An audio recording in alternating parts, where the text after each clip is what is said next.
This करत conference असून will now be दररोज recorded. पुणे येथे 50हून अधिक रुग्ण तपासणी करतात. सरांचा नाडी परीक्षेवर विशेष हातखंडा असून सर विश्वानंद केंद्र पुणे व Poona hospital and research centre Pune येथे मानद चिकित्सक म्हणून कार्यरत आहेत. सर हे राष्ट्रीय स्तरावर वैद्यनाथ फार्माकडून धन्वंतरी पुरस्काराचे मानकरी ठरलेले सर्वात तरुण रुग्ण वैद्य आहेत.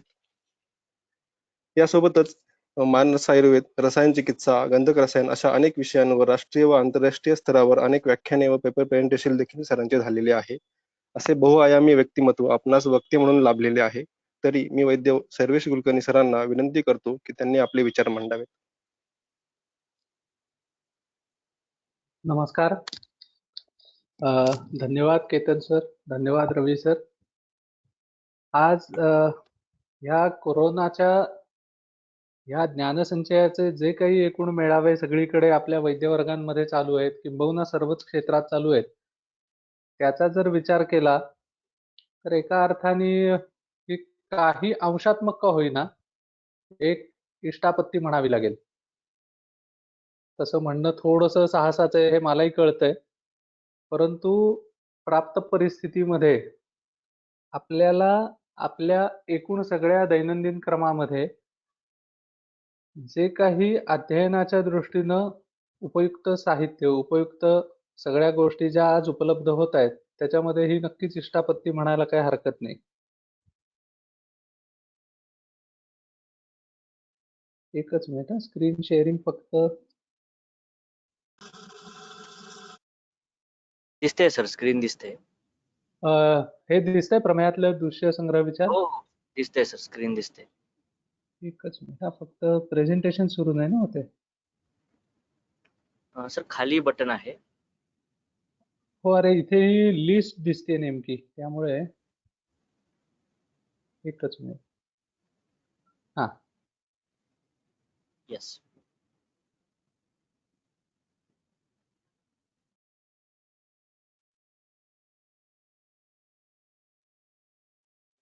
नमस्कार सर्व.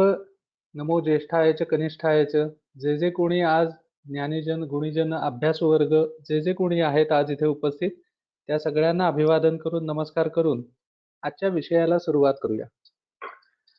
प्रमेहासारखा व्याधी विचारात घेत असताना कळत नकळत आजच्या आपल्या शिक्षण पद्धतीतले आपल्यावरती जे काही संस्कार झालेले आहेत, त्यानुसार आपल्या डोळ्यासमोर एक पहिलं चित्र असं येतं की प्रमेय म्हणलं म्हणजे डायबिटीस. मुळामध्ये आजच्या चिंतनामध्ये हा विषय घेत असताना त्यामागे अनेक पार्श्वभूमी होत्या. प्रमेहाविषयी बोलताना अनेकदा अनेक पद्धतीनं, अनेक अँगल्सनी त्याची संप्राप्ती मांडली जाते, चिकित्सा विचार मांडला जातो, अनेक कल्पांच्या वरती उहन होतं, चर्चा होतात. परंतु नक्की प्रमेहामध्ये प्रकर्षेण मेहती असेल किंवा अनेक त्याच्या वेगवेगळ्या व्याख्या या अनेक व्याख्याकर्त्यांनी केलेल्या आहेत. आजच्या काळामध्ये सातत्यानं प्रमेहाचे अनेकविध अवस्थांमधले रुग्ण पाहत असताना जे काही अनुभवायला आलं, तो विचार आपल्या समोर मांडावा ह्या अनुषंगानं प्रमेहातील दृश्य संग्रह विचार हा विषय मुख्य निवडला होता. या विषयामध्ये प्रमेह हे चित्र कदाचित ग्रंथकर्त्यांना काय अपेक्षित असावं ह्या अनुषंगानं मुख्य आपण चिंतन पाहणार आहोत. शास्त्राचा व्यवहार काय काय आहे, काय काय आवश्यकता आहेत, आज पेशंट आपल्या समोर कसे प्रेझेंट होतात, काय होतात, हेही अनुषंगिक आपण पाहत जाणारच आहोत. पण मुळामध्ये शास्त्रकर्त्यांना प्रमेह हा विचार सांगावासा का वाटला? निदानस्थानासारख्या अध्यायामध्ये प्रमेहाचं वर्णन आलं, चरकामध्ये, त्याच क्रमानं पुढे चिकित्सा स्थानात आलं. पण ह्याही पेक्षा वेगळं आणि अत्यंत महत्वाचं असं वर्णन हे चरकाचार्यांनी केंत शिरसी अध्यायातही करून ठेवलेलं आहे. मग ह्याच्या मागची नक्की संकल्पना काय आहे, ह्याच्या मागची काय काय कारण आहेत, ह्या सगळ्या अनुषंगिक विषयांचा आज आपण विचार करणार आहोत की नक्की प्रमेह हे म्हणत असताना ती संप्राप्ती नक्की काय आहे, त्याच्यात कुठल्या गोष्टींना टार्गेट करणं आवश्यक आहे, त्याच्यामध्ये सगळ्यात जास्त सगळ्यात महत्वाचं कुठले कुठले व्याधी घटक हे महत्वाचे आहेत. प्रमेहाचा अत्यंत मोठा दृश्य संग्रह हा ग्रंथात सांगितलेला आहे. दृश्य संग्रह सांगत असताना मुळामध्ये असेच दृश्य संग्रह अनेक ठिकाणी पण आहेत, पण मग त्याच्यात आणि प्रमेयामध्ये काय भेद आहे? त्याच्यात आणि प्रमेयामध्ये संप्राप्ती दृष्ट्या काय काय भेद आहे, बदल आहेत, हेही सगळे मुद्दे आज आपण पाहणार आहोत.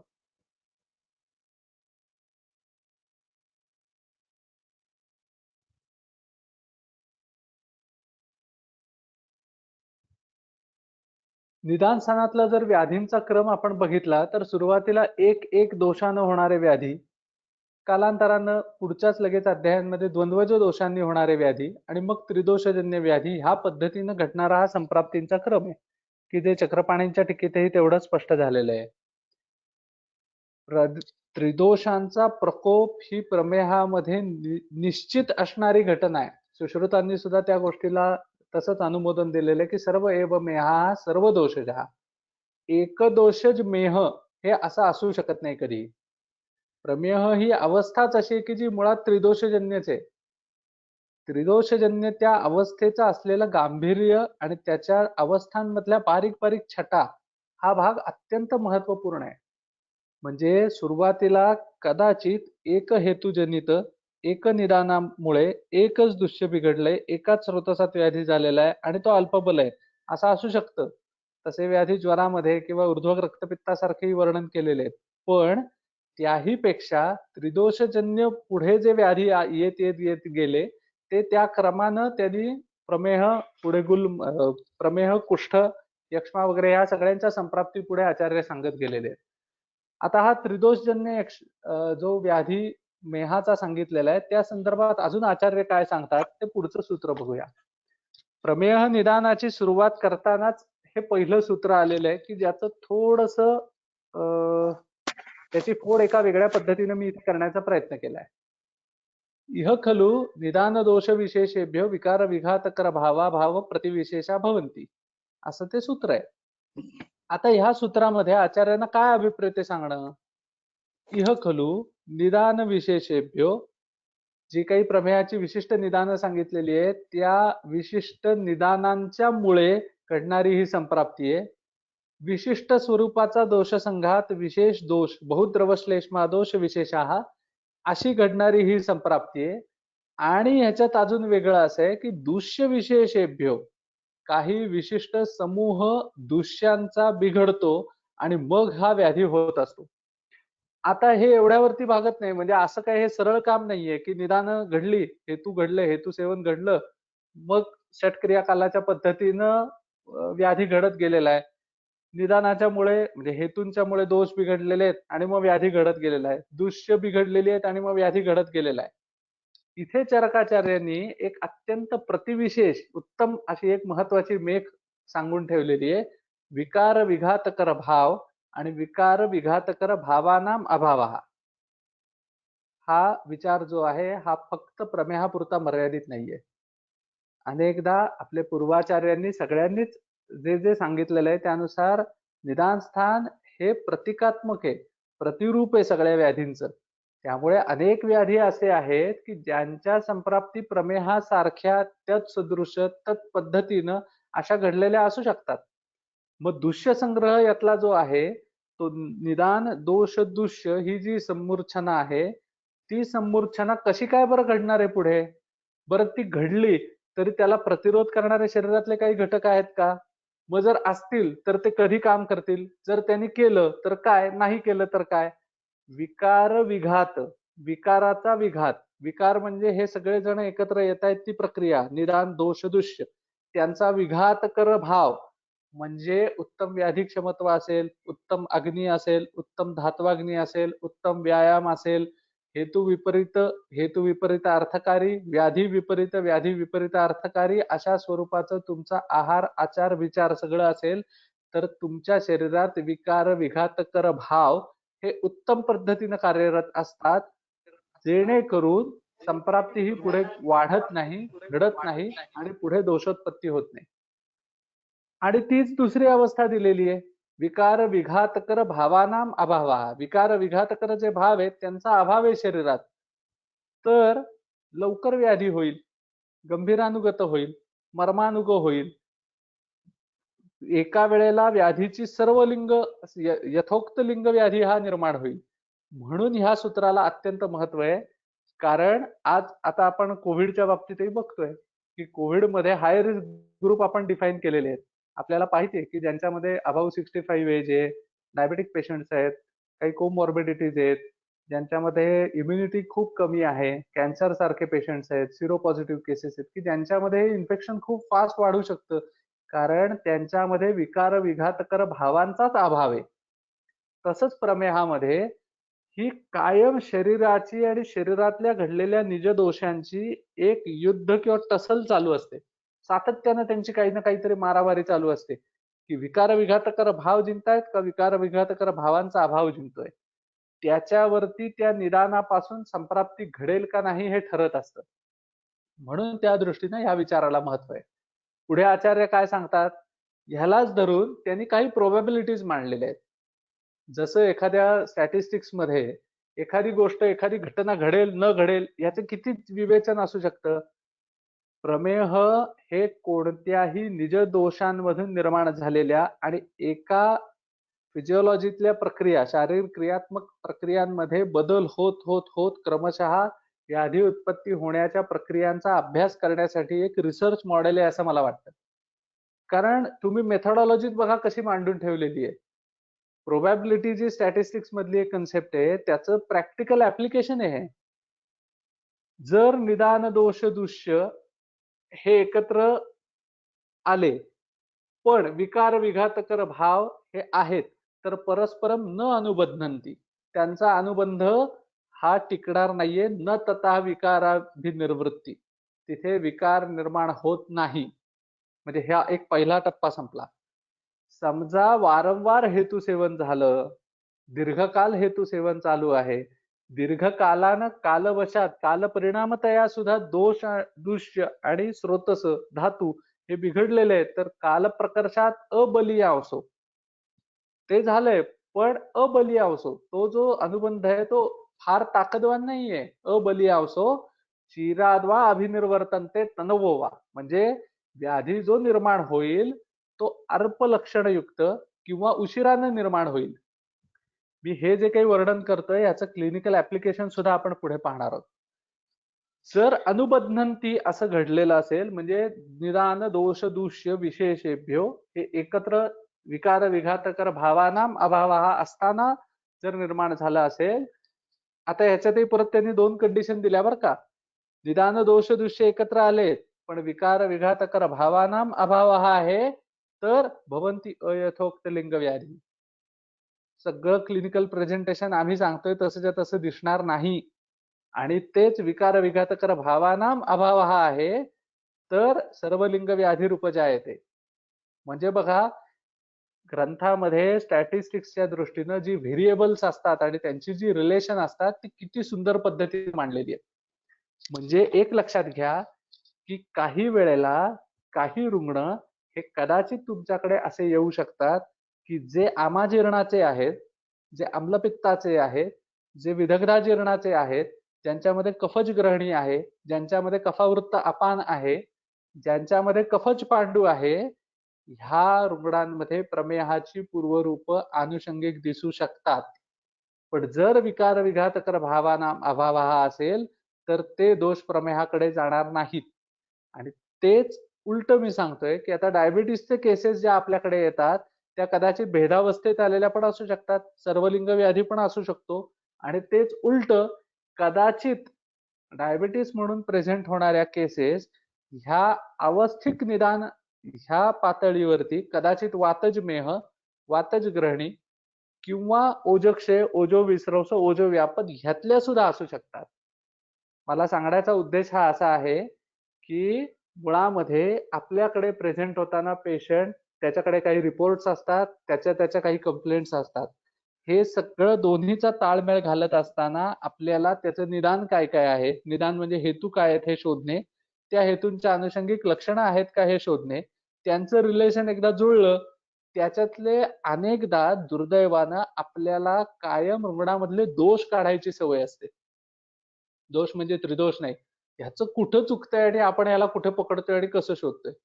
पण कदाचित त्याच्यामध्ये विकार विघातकर भाव हे उत्तम असू शकतात आणि तेच विकार विघातकर भाव हे आपले चिकित्सेतले मित्र आहेत. आणि त्या विकार विघातकर भावांकडे जर आपण नाही लक्ष दिलं तर कदाचित आता इथे एक वेगळा संदर्भ मी सांगतो. ग्रहणी चिकित्सेतनं पांडू का सांगितला याची चक्रपाणींची टीका अशी आहे की ग्रहणीमध्ये औषध योजनेमुळे अनावश्यक उष्णता निर्माण होते आणि त्यातनंही पांडू होऊ शकतो आणि पांडू हा पित्तप्रधान व्याधी आहे म्हणून आम्ही याच्यानंतर तो सांगतोय. म्हणजे ग्रहणीमध्ये धातू पोषण न झाल्यामुळे पांडू, ग्रहणीमध्ये चुकीची औषधं वापरली, तीक्ष्ण औषधं वापरली, त्यातनं उष्णता वाढली म्हणून कदाचित पांडू, क्रमानं पुढे आलेला पांडू. म्हणजे बघा, समजा एखाद्या रुग्णामध्ये आपण त्याचे विकार विघातकर भावच पाहिलेले नाहीयेत, तर आपल्या चिकित्सेमुळे कदाचित त्या रुग्णामध्ये काही आयट्रोजेनिक सिम्पटम्स पण येऊ शकतात. उदाहरणार्थ, एखादा प्रमेह म्हणण्यापेक्षा डायबिटीस झालेला पेशंट आहे, ज्याच्यामध्ये डायबिटीस आहे, काही अंशी मेहाची लक्षणं दिसतायत, तो कृश नाहीये, पण संशोधनाला अनर्ह आहे आणि अशा वेळेला मला संशमन चिकित्सा नक्की काय द्यावी ते न कळता मी जर वृक्ष, कषाय रसात्मक, तिक्त रसात्मक, कटुविपाकी औषधं जास्त वापरली तर त्याच्यामध्ये उलट ओझ्याचं क्षरण होऊन त्याच्यामध्ये वातज मेहाकडे तो जाणार आहे किंवा पांडुतेकडे जाणार आहे. म्हणून आपल्याला ह्या बारकाव्यांचा मुद्दा लक्षात घ्यायचा आहे.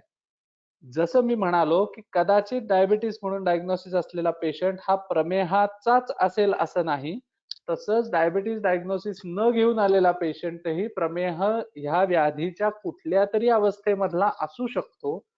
दोन्ही शास्त्र वेगवेगळी ठेवून एकमेकांना पूरक आपल्याला ती कशी समजून घेता येतील असा जर विचार केला तर आपल्याला व्यवहारात दिसणाऱ्या, समोर येणाऱ्या अनेक समस्यांचा उत्तम पद्धतीनं त्याचा आपल्याला निराकरण करता येईल, त्याला न्याय देता येईल. आता प्रमेहाच्या संप्राप्तीमध्ये पुढे आचार्यांनी काय सांगितलेलं आहे की जो मूळ विषय आपला की दृश्य संग्रह, बहुद्रव श्लेष्मा दोष विशेषः. आता श्लेष्म्याचे जे गुण सांगितलेले आहेत त्या सर्व गुणांमध्ये बहुद्रव श्लेष्मा म्हणजे द्रव गुणानं एकांतिक वाढलेला श्लेष्मा, कफ, हा विशेष दोष प्रमेहामध्ये आहे. उलट थोडं वेगळ्या पद्धतीनं सांगतो, बहुद्रव श्लेष्मा दोष विशेषः ही घटना घडल्याशिवाय प्रमेह हा घडूच शकत नाही, असंही अन्वयानं आपल्याला म्हणता येतं. परत सांगतो, बहुद्रव श्लेष्मा दोष विशेषः ही घटना असल्याशिवाय कुठलाही प्रमेह घडू शकत नाही. त्यामुळे मामक उखल्यांच्या पद्धतीनं समजायचा विचार केला तर सामान्य संप्राप्तीतला घटक म्हणून बहुद्रव श्लेष्मा आहे. हा जरी दोष विशेष असला तरी तो सामान्य संप्राप्तीतला घटक आहे.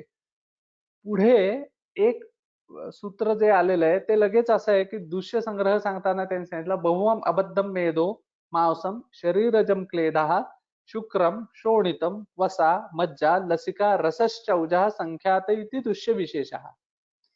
इथे टीकेमध्ये चक्रपाणींच्या त्यांनी बौहम अबद्धम, अबद्धम इति असंहतम असा अर्थ घेतलेला आहे. मुद्दाम याची फोड करायचं कारण असं आहे की दृश्य संग्रहाचा विचार करत असताना कधी कधी असं होऊ शकतं की बहुत्व आहे पण असंहतत्व नाहीये. परत सांगतो, बहुद्रव श्लेष्मा आहे, बहुमेद आहे, पण असंहतत्व त्याला आलेलं नाहीये, तर प्रमेहाची ही आगगाडी पुढची कुठेही घडणार नाही. प्रमेह ही फार मोठी आणि दीर्घकाल घडणारी संप्राप्ती आहे. ही काय अशी 2-4 महिन्यात 6 महिन्यात घडली आणि त्यानंतर काहीतरी लक्षणं अभिव्यक्त झाली आहेत असं सहसा बघायला मिळत नाही. म्हणून आचार्यांनी हे बारकाईनं का सांगितलंय, कारण वारंवार जेव्हा रुग्ण आपल्याकडे येणार आहे, तो त्याची वेगवेगळी लक्षणं सांगणार आहे, तेव्हा त्या शरीरामध्ये त्याच्या असणारं अग्नीची स्थिती, त्याच्या शरीरात असलेलं आलस्य, गौरव, तंद्रा, उपचय, त्याचं मेदाचं संहनन, ह्या सगळ्या गोष्टी, त्याचं मूत्र कसं आहे, त्याच्या शरीरातला क्लेद कसा आहे, त्याचा स्वेद कसा आहे, त्याच्या मसल्सची ताकद किती आहे, मसल पॉवर किती आहे, बलम व्यायाम शक्त्याम परीक्षेत बल किती आहे, ह्या बारीक बारीक गोष्टींमधून मेहासारखी संप्राप्ती त्याच्यात घडतेय का नाही ह्याचा आपल्याला अंदाज येणार आहे. आणि म्हणून ही आचार्यांनी ह्या संप्राप्तीमध्ये इतकी बारकाईनं फोड केलेली आहे, बारीक बारीक छटा सगळ्या ज्या दिलेल्या आहेत त्याचं मूळ कारण हे. आता पुन्हा आपण दृश्य संग्रहाकडे येऊया. असंहत असा दृश्य संग्रह आहे हा. म्हणजे बौहम अबद्धम हे विशेषण हे प्रत्येक शब्दाला लावून घेतलं तरीही आपल्याला त्याची योग्य ती संगती लावता येणार आहे. म्हणजे बहुवम अबद्धम मेधः, बहुवम अबद्धम मांसः, बहुवम अबद्धम क्लेदः. आता हे कसं कसं मॅनिफेस्ट होईल बरं? मेदाच्या ठिकाणी अबद्धत्व असेल तर त्या मेदातला थुलथुलीतपणा वाढणार आहे, तिथले जलीय अंश वाढणार आहे. ते जलीय अंश वाढण्यानंतर त्याचंच पर्यवसन परिणाम हे शिरा, स्नायू आणि स्वेद यांच्या ठिकाणीही घडणार आहे. कारण मेदाचा मल आहे स्वेद हा, आणि मेदसा स्नेहमादाय शिरा स्नायूत्म आपणयात, हे त्याचे उपधातू आहेत. त्यामुळे त्यांच्या ठिकाणीही आपल्याला हे घडणार आहे. हे पाहिलं की मग आपल्याला लक्षात येईल की अनेक रुग्णांमध्ये पांडूसारखा व्याधी संकर असतो, त्यांच्यामध्ये शिरा स्नायू बिघडलेले असतात, आणि अनेक रुग्ण हे फ्रोझन शोल्डर होतो म्हणून जातात आणि तपासणी केल्यानंतर ब्लड शुगर येते हे दिसतं. ही जी अवस्था आहे ना, ह्याच्या दृष्टीनं मेदाचा पूर्ण पचन व्यापार हा बारकाईने समजणं खूप महत्वाचं आहे. मेदो मांसम ह्याच्यात त्यांनी पुढे क्रमही दिलेला आहे. फक्त इथे एका वेगळ्या सूत्रांशावरती मला लक्ष थोडंसं केंद्रित करावंसं वाटतं. ते म्हणजे असं की त्यांना शरीरजम क्लेदः असं म्हणायचं काय कारण होतं? मेदो मांसम त्यांनी म्हटलं, ठीक आहे. मग शरीरजम क्लेदः म्हणजे काय म्हणायचंय नक्की? ह्याच्यामध्ये क्लेदाची संकल्पना आपल्याला थोडक्यात समजून घेणं महत्वाचं आहे. शरीरामध्ये अन्नाला क्लिन्नता आणणारा जो भाव आहे त्याला सुद्धा क्लेद हेच म्हटलेलं आहे.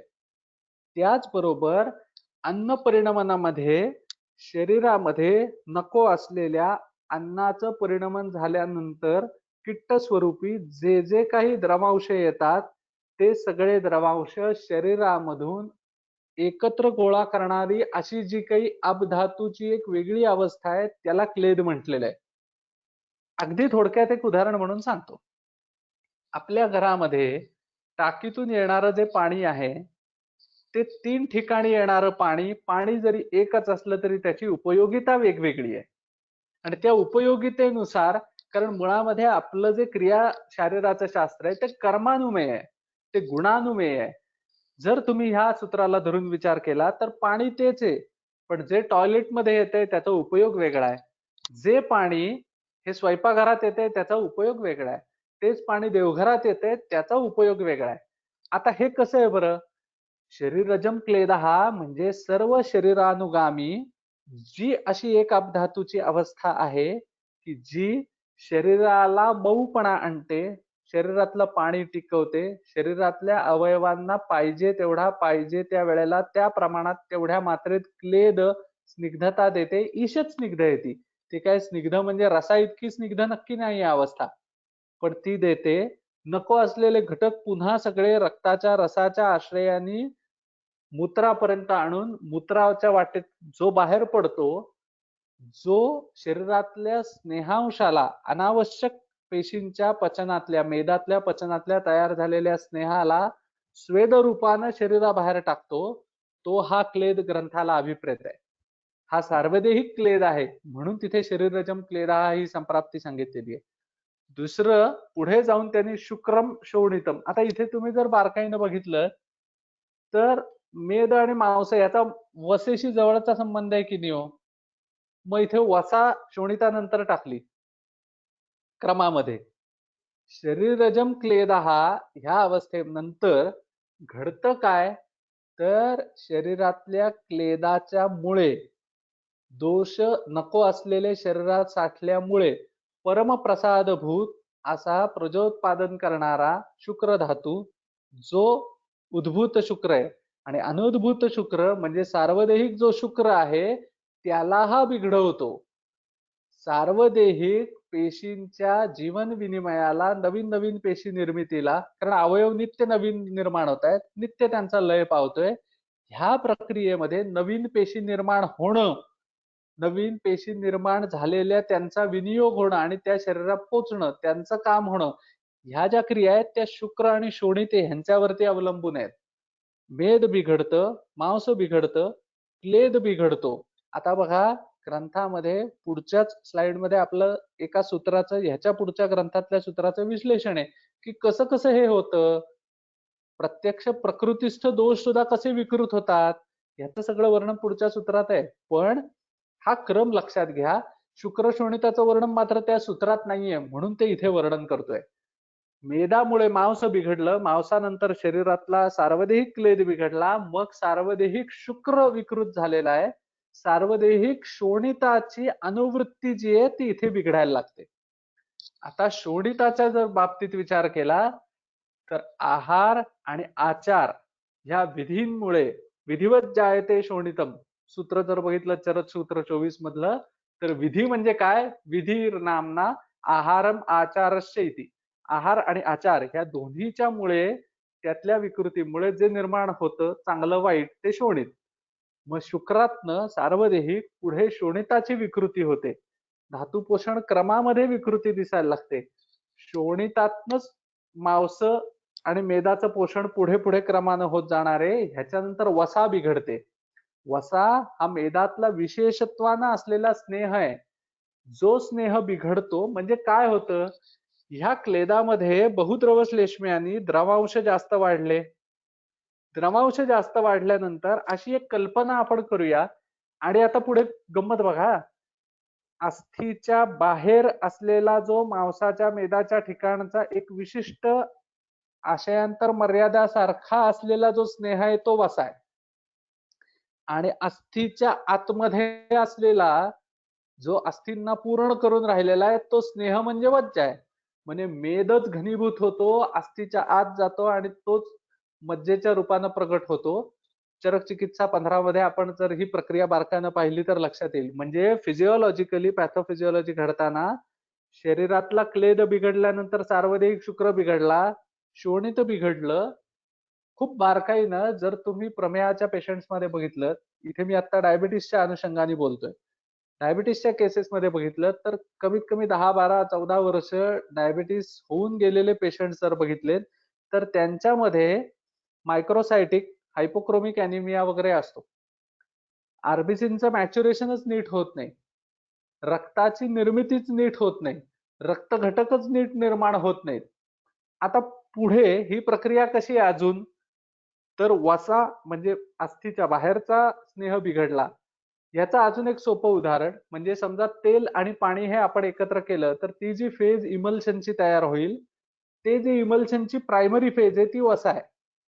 आणि इमल्शन घट्ट जे नंतर तयार होतं ती फेज म्हणजे मज्जा आहे. म्हणजे उदाहरण म्हणून अजून सोपं ह्याच उदाहरणाला धरून सांगतो. समजा आपण कोरफडीचा गर घेतला, त्या कोरफडीच्या गरामध्ये जेलिंग एजंट, फोमिंग एजंट हे घातले, ते फेटायला लागलो तर तो फुगतो. त्याच्यात स्नेह घातला तर ते क्रीमच्या कन्सिस्टन्सीचं होतं, ती वसा आहे. आणि ते जेव्हा घनीभूत होऊन एक जेल लाईक स्ट्रक्चर त्याचं पूर्ण जे तयार होतं की ज्याच्या पार्थिवत्व अधिक आहे, निग्धांश अधिक आहे, ती मज्जा आहे. स्वरूप म्हणून एक उदाहरण म्हणून फक्त सांगितलं. ह्याच्या पलीकडे हे चांगले सारभूत धातू बिघडल्यानंतर प्रमेहामध्ये शरीरातला मलस्वरूपी कफ हा वाहून नेणारी जी लसिका आहे ती सुद्धा बिघडायला लागते. आता गंमत बघा, ह्याच्यानंतर रसधातू बिघडतो म्हणून सांगितलेलं आहे. आता क्रमांचा जर तुम्ही खूप बारकाईने विचार केलात तर शरीरातले सगळे धातू बिघडतात. जसं कुष्ठामध्ये त्यांनी सांगितलं त्रिदोष बिघडले आणि हे धातू म्हणून एक दुष्य संग्रह तिथेही सांगितला. तो एक नुसता सांगितला की हे सगळं बिघडतात. पण तसं इतकं हे साधं नाहीये, कारण ही घडणारी प्रक्रियाच अत्यंत शनैः शनैः घडणारी आहे. याच्या पुढे काय सांगितलं? रसश्चौजहा, रस आणि ओज हे विकृत होतात. ह्याला अजून थोडस इलॅबोरेटिव्हली आपण पुढेही पाहणार आहोत.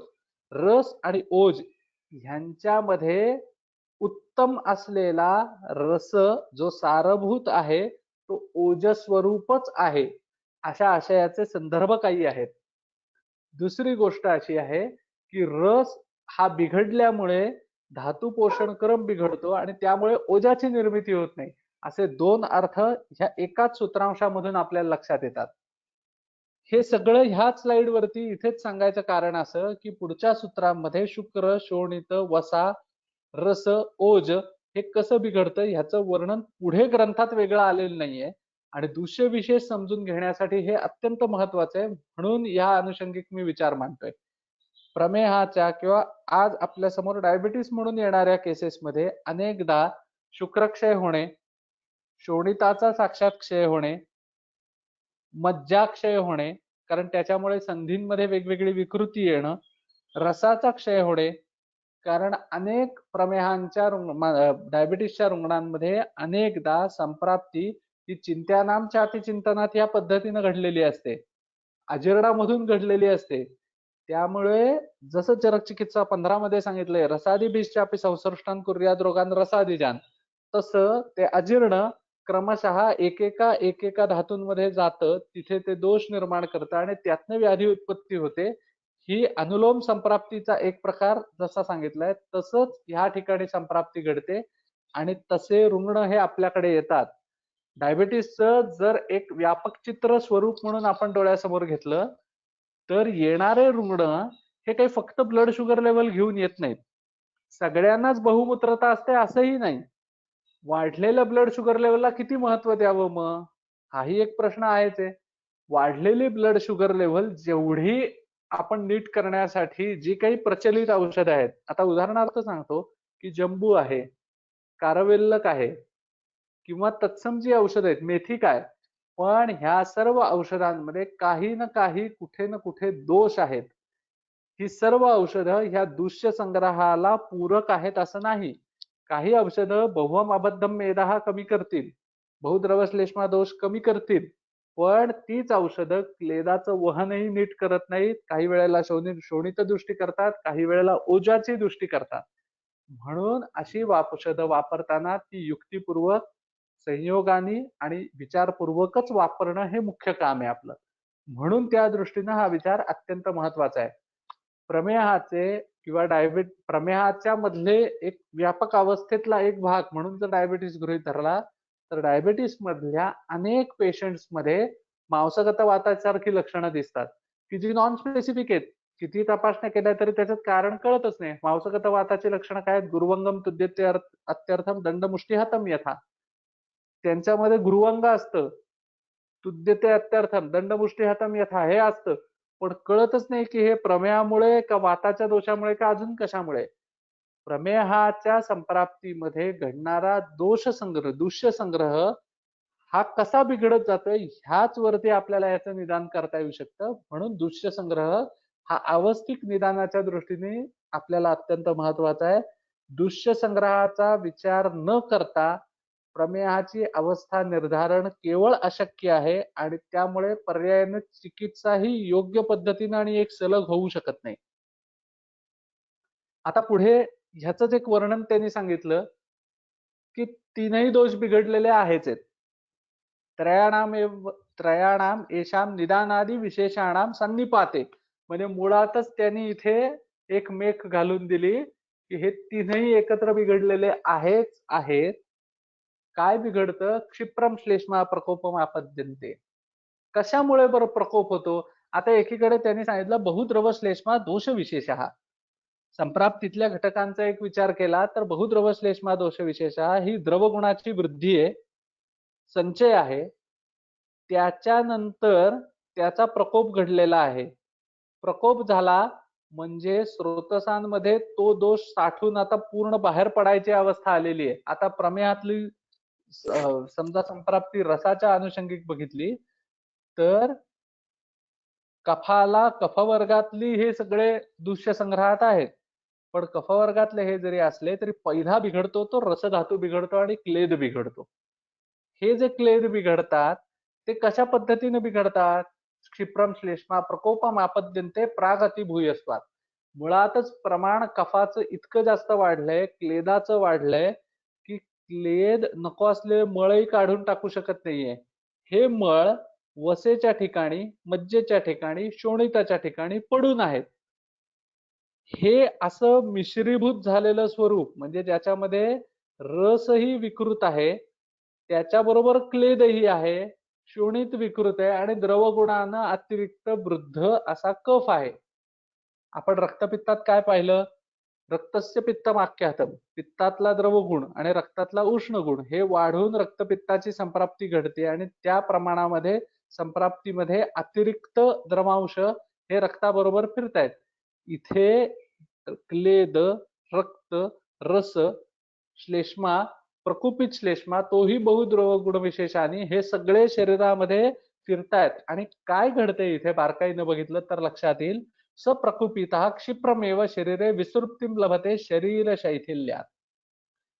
पुन्हा पुन्हा ह्या बारीक बारीक प्रक्रियांचा मी विचार अशासाठी मांडतोय की चिकित्सा करताना आपल्याला टार्गेट काय करायचं हे आपल्याला कळलं पाहिजे.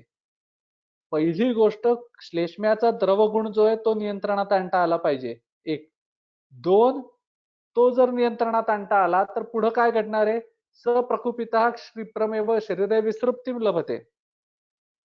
शरीरातल्या वायूंच्या गती सुधारून, अग्निस्थिती सुधारून, विशेषत्वानी अवलंबक कफ आणि क्लेदक कफ ह्या दोनही कफांच्या अवस्था सुधारून मग आपल्याला उदान, समान आणि व्यान ह्या वायूंची ताकद वाढवणं आणि ते ज्या ज्या अवयवांच्या आश्रयानं राहतात त्या अवयवांची ताकद वाढवणं हे एक मुख्य चिकित्सा सूत्र आहे. रिडिंग बिटवीन द लाईन जे मला सापडलं किंवा चिंतनात आलं ते मी आज आपल्या समोर मांडतोय. सप्रकुपिता क्षिप्रमेव शरीरे विसृप्तिं लभते.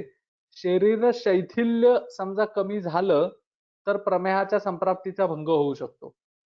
कृमींमध्ये सुद्धा ही अशी संप्राप्ती तुम्हाला बघायला मिळते. प्रकुपित श्लेष्मा आहे तसंच तिथे श्लेष्म्याच्या जागी कृमी घाला. प्रकुपित तीनही दोषात बिघडलेले आहेत. तीनही दोषांच्या प्रकोपाने कृमी पण नंतर जे आहेत ते अनुषंगिक व्याधी संकर म्हणून तेही वाढलेले आहेत. ते शरीरात फिरतायत. का फिरतायत? शरीर शैथिल्य.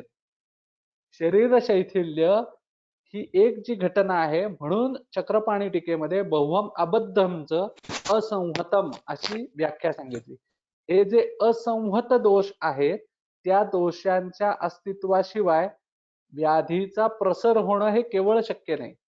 म्हणून त्या दृष्टीनं आपल्याला चिकित्सा कुठे टार्गेट करायचे तर बहुद्रव श्लेष्मा 1, 2 शरीर शैथिल्यावरती.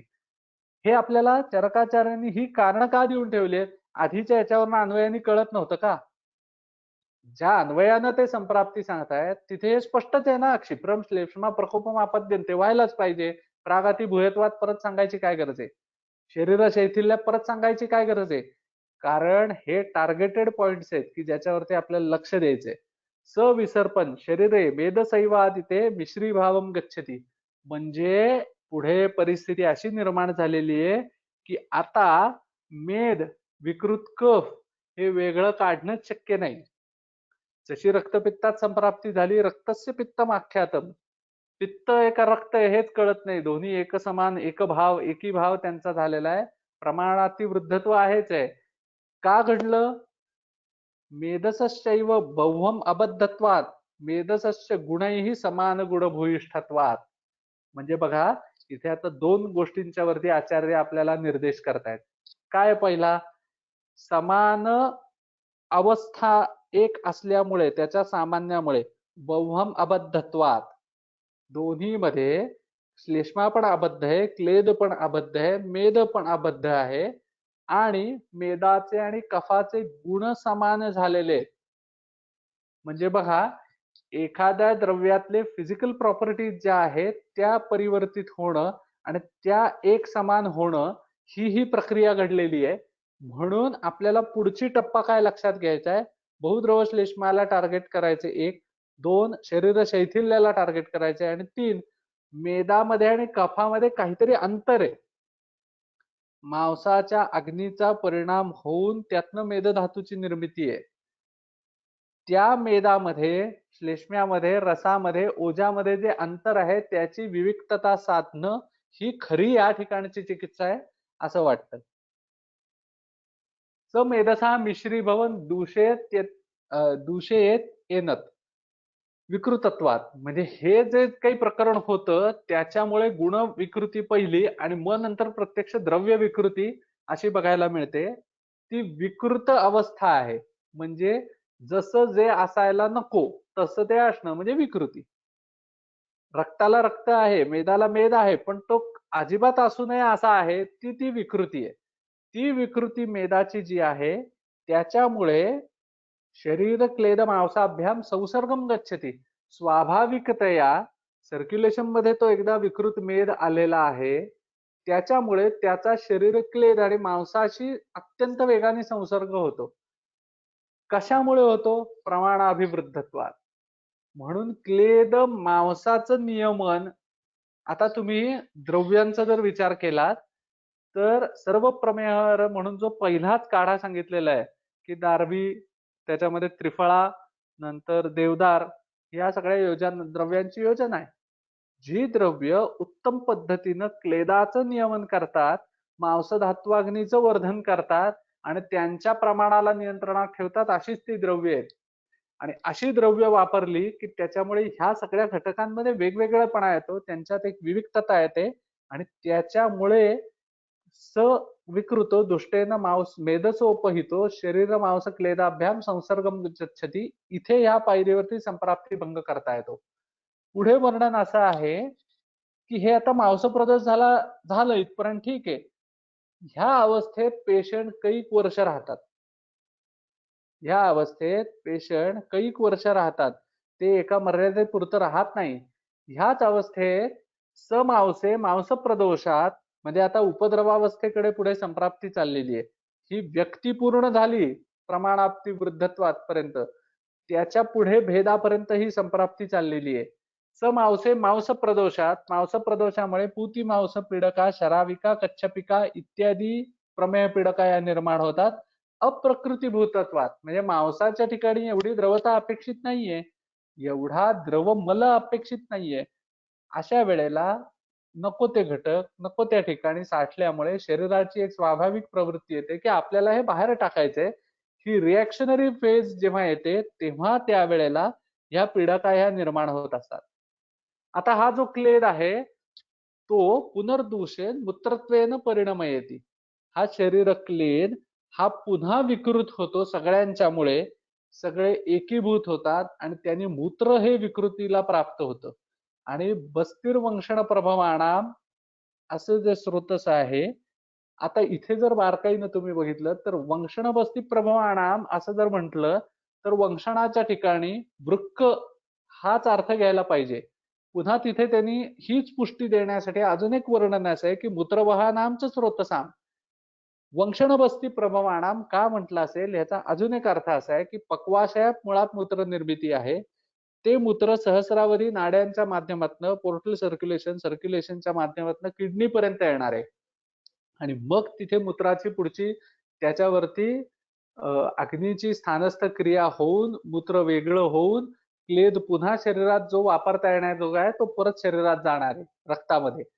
हे मूत्रवाहनामच्या स्रोतसा वंशण बस्ती प्रभवाणाम क्लेदोपहितानी.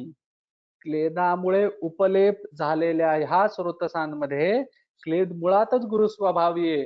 त्याची मुख जी आहे ती मुखानी आसाध्य. ग्लोमेरुलर जे काही ट्युब्युल्स आहेत ते मुखानी आसाध्य पूर्णतया बंद होतात आणि अशा वेळेला जो प्रमेह निर्माण होतो आणि पक्का होतो तो असाध्य आहे. असाध्यता येते आणि त्या ठिकाणी प्रकृती विकृती भूतत्वात, म्हणजे वंशणबस्ती प्रभावाणाम मूत्रवाहनाम अशा स्रोतसांमध्ये त्यांच्या स्वाभाविक अवस्थेपेक्षा फिजिओलॉजिकली ते जसं असायला पाहिजे त्यापेक्षा एकदमच काहीतरी वेगळं विकृत असं स्वरूप निर्माण होतं आणि प्राकृत दोष बिघडतात. आता हे इथे प्राकृत आणि वैकृत ह्या संकल्पना फार मी स्पष्ट करत नाही कारण त्याच्यामध्ये वेळ खूप जाईल.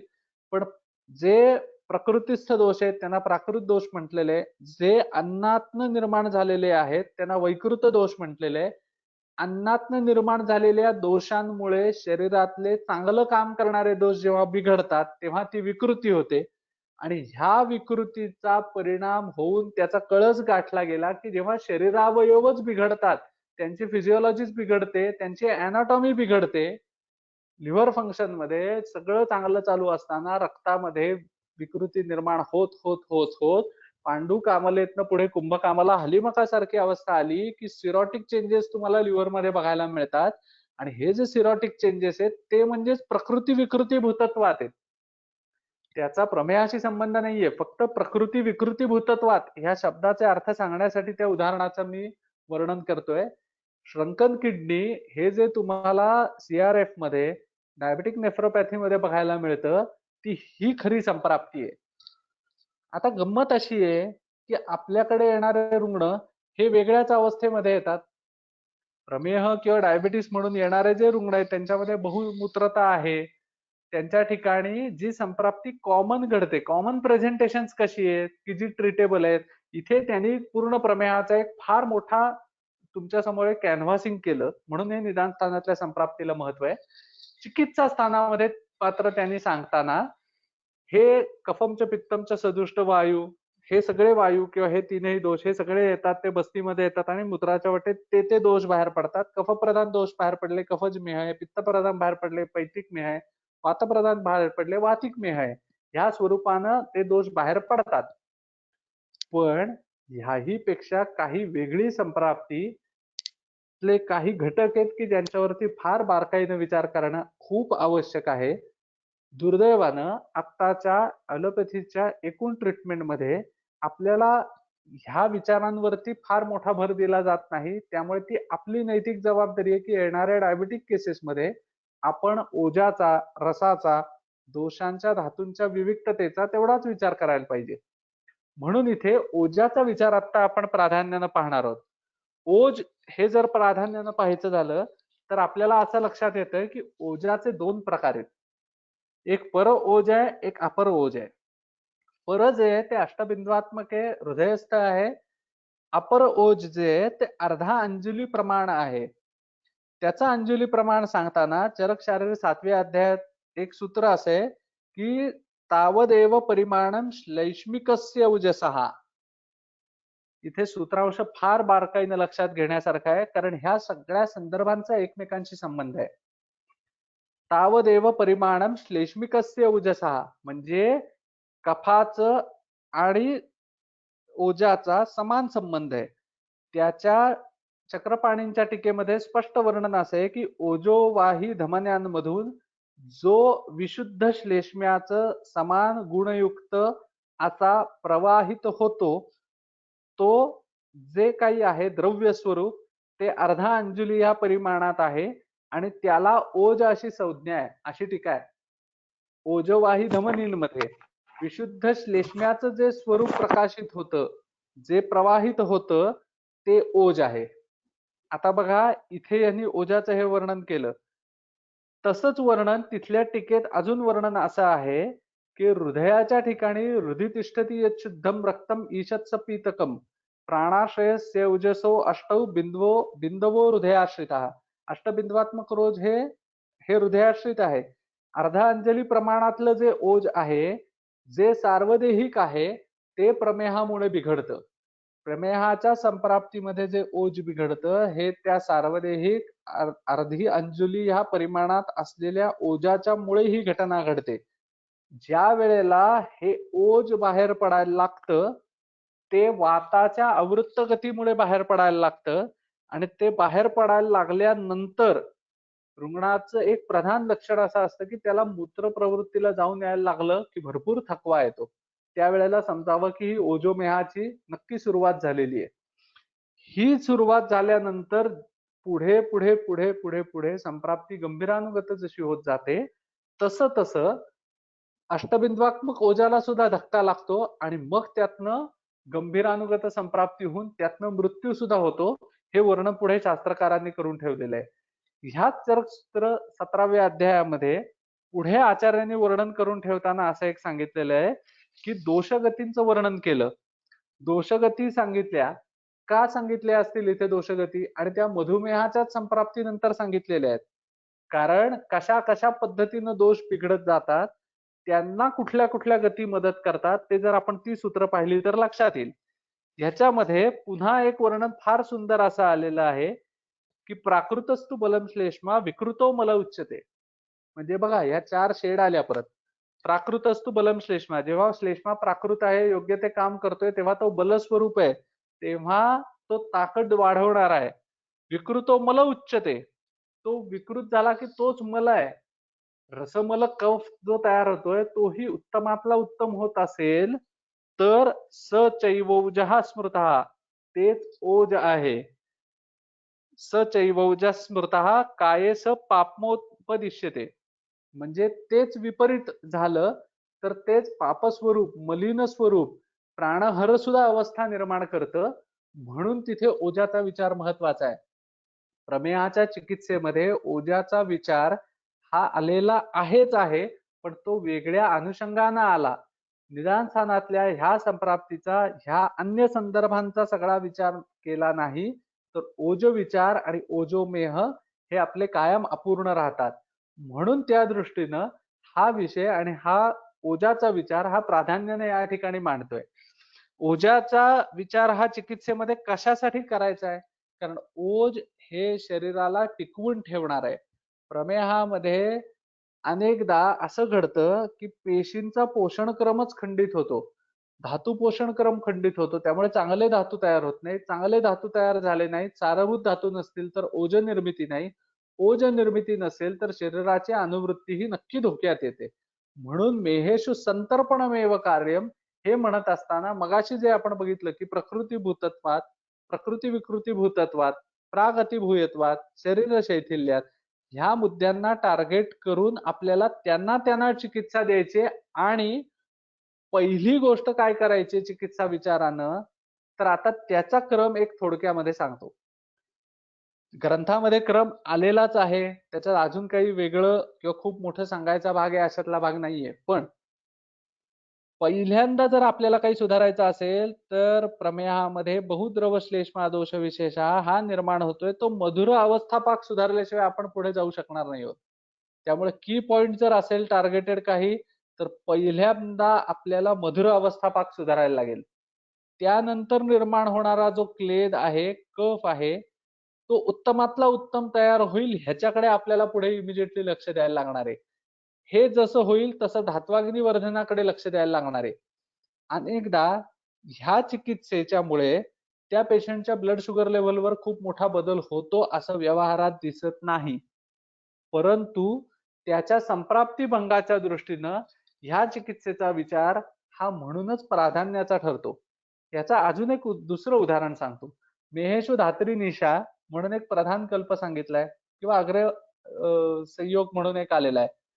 मग मेहेशु धात्री निशा याच्यामध्ये किती सुंदर संयोग आहे की निशा हे द्रव्य एकीकडे सगळं शरीरातला क्लेद कमी करेल, मेदाची विकृती कमी करेल, शोणित प्रसादन करेल, धात्वाग्नी वर्धन करेल, त्याच्याच बरोबर वसा आणि मज्जा यांच्यातला भेद वाढवेल, ते टिकवून ठेवेल. ह्या सगळ्या प्रक्रिया ती करत असताना शुक्र धातू वाढवणं, तो टिकवणं, उत्तम रसधातू तयार होणं आणि ओज तयार होणं हा संयोग त्या ठिकाणी दिसला. आता बघा, चिकित्सेच्या अनुषंगी दोनच द्रव्य आहेत, पण विचार किती मोठा आहे त्या मागचा. आपल्याला जेव्हा हे निरंतर अभ्यासमान ह्या औषधांनी रुग्णामध्ये ते परिवर्तन बघायला मिळतं, तेव्हा खरा आपल्याला आनंद होतो आणि शास्त्रावरती निष्ठा आणि विश्वास वाढतो.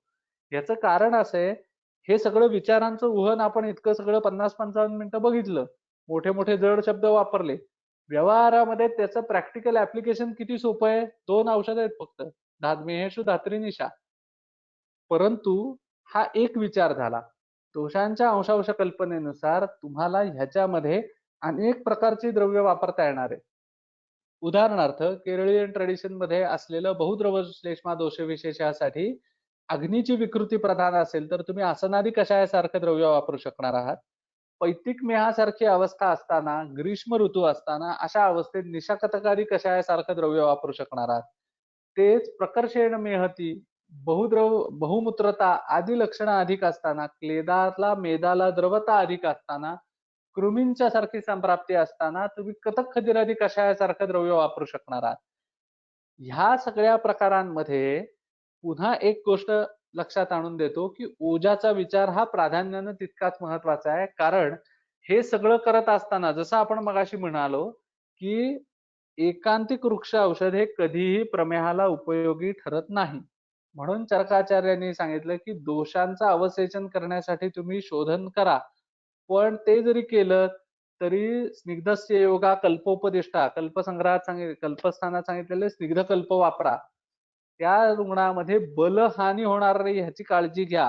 त्या रुग्णामध्ये मेहेशु संतर्पणमेव कार्यम हे का सांगितलं आणि का महत्वाचं आहे. लेटेस्ट काही ॲलोपॅथीची वेगवेगळी डायबिटीसची समजा मेथडॉलॉजीची किंवा ट्रीटमेंट गाईडलाईन्सची पुस्तकं तुम्ही बघितली तर असं लक्षात येतं की त्याच्यात त्यांनी काही फॉरेन ऑथर्सनी क्लासिकली असं सांगितलेलं आहे की डायबेटिक केसेसमध्ये पेशंट हा दगावण्याचं कारण हे BSL असायचं प्रमाण, रेस्ड BSL असायचं प्रमाण हे 2 ते 5% फक्त आहे. 95% पेशंट हे केवळ त्यांच्या शरीरातल्या पेशींचं निर्मिती आणि त्यांचा नाश होणं यातल्या इम्बॅलन्समुळे जातात. म्हणजे काय हो, तुमच्या पेशी ज्या निर्माण होत आहेत, नष्ट जेवढ्या होत आहेत, त्याच्यातलं संतुलन ठेवणाराच तर हा ओज आहे ना. म्हणून तर चरकाचार्यांना म्हणायचंय की एकांतिक वृक्षण करू नका, एकांतिक लंघन करू नका, एकांतिक स्तंभन करू नका. त्या ठिकाणी लघुवशन रूपी लंघन अपेक्षित आहे. त्या ठिकाणी अग्नीला वाढवणं, अग्नीला सांभाळणं आणि धातू पोषण क्रम सुधारून शरीर शैथिल्य दूर करेल एवढाच व्यायाम अपेक्षित आहे. त्या ठिकाणी ओजाची वृद्धी क्षणशः कणशः एव थोडी थोडी का होईना पण ती होते, ती ओजाची पुंजी रुग्णाची वाढते, हे पाहणं अत्यंत महत्वाचं आहे आणि हेच मुख्य अभिप्रेत आहे. त्यामुळे त्या दृष्टीनं ओजाचा विचार हा प्रमेहातला अत्यंत महत्वाचा विचार आहे असं वाटतं.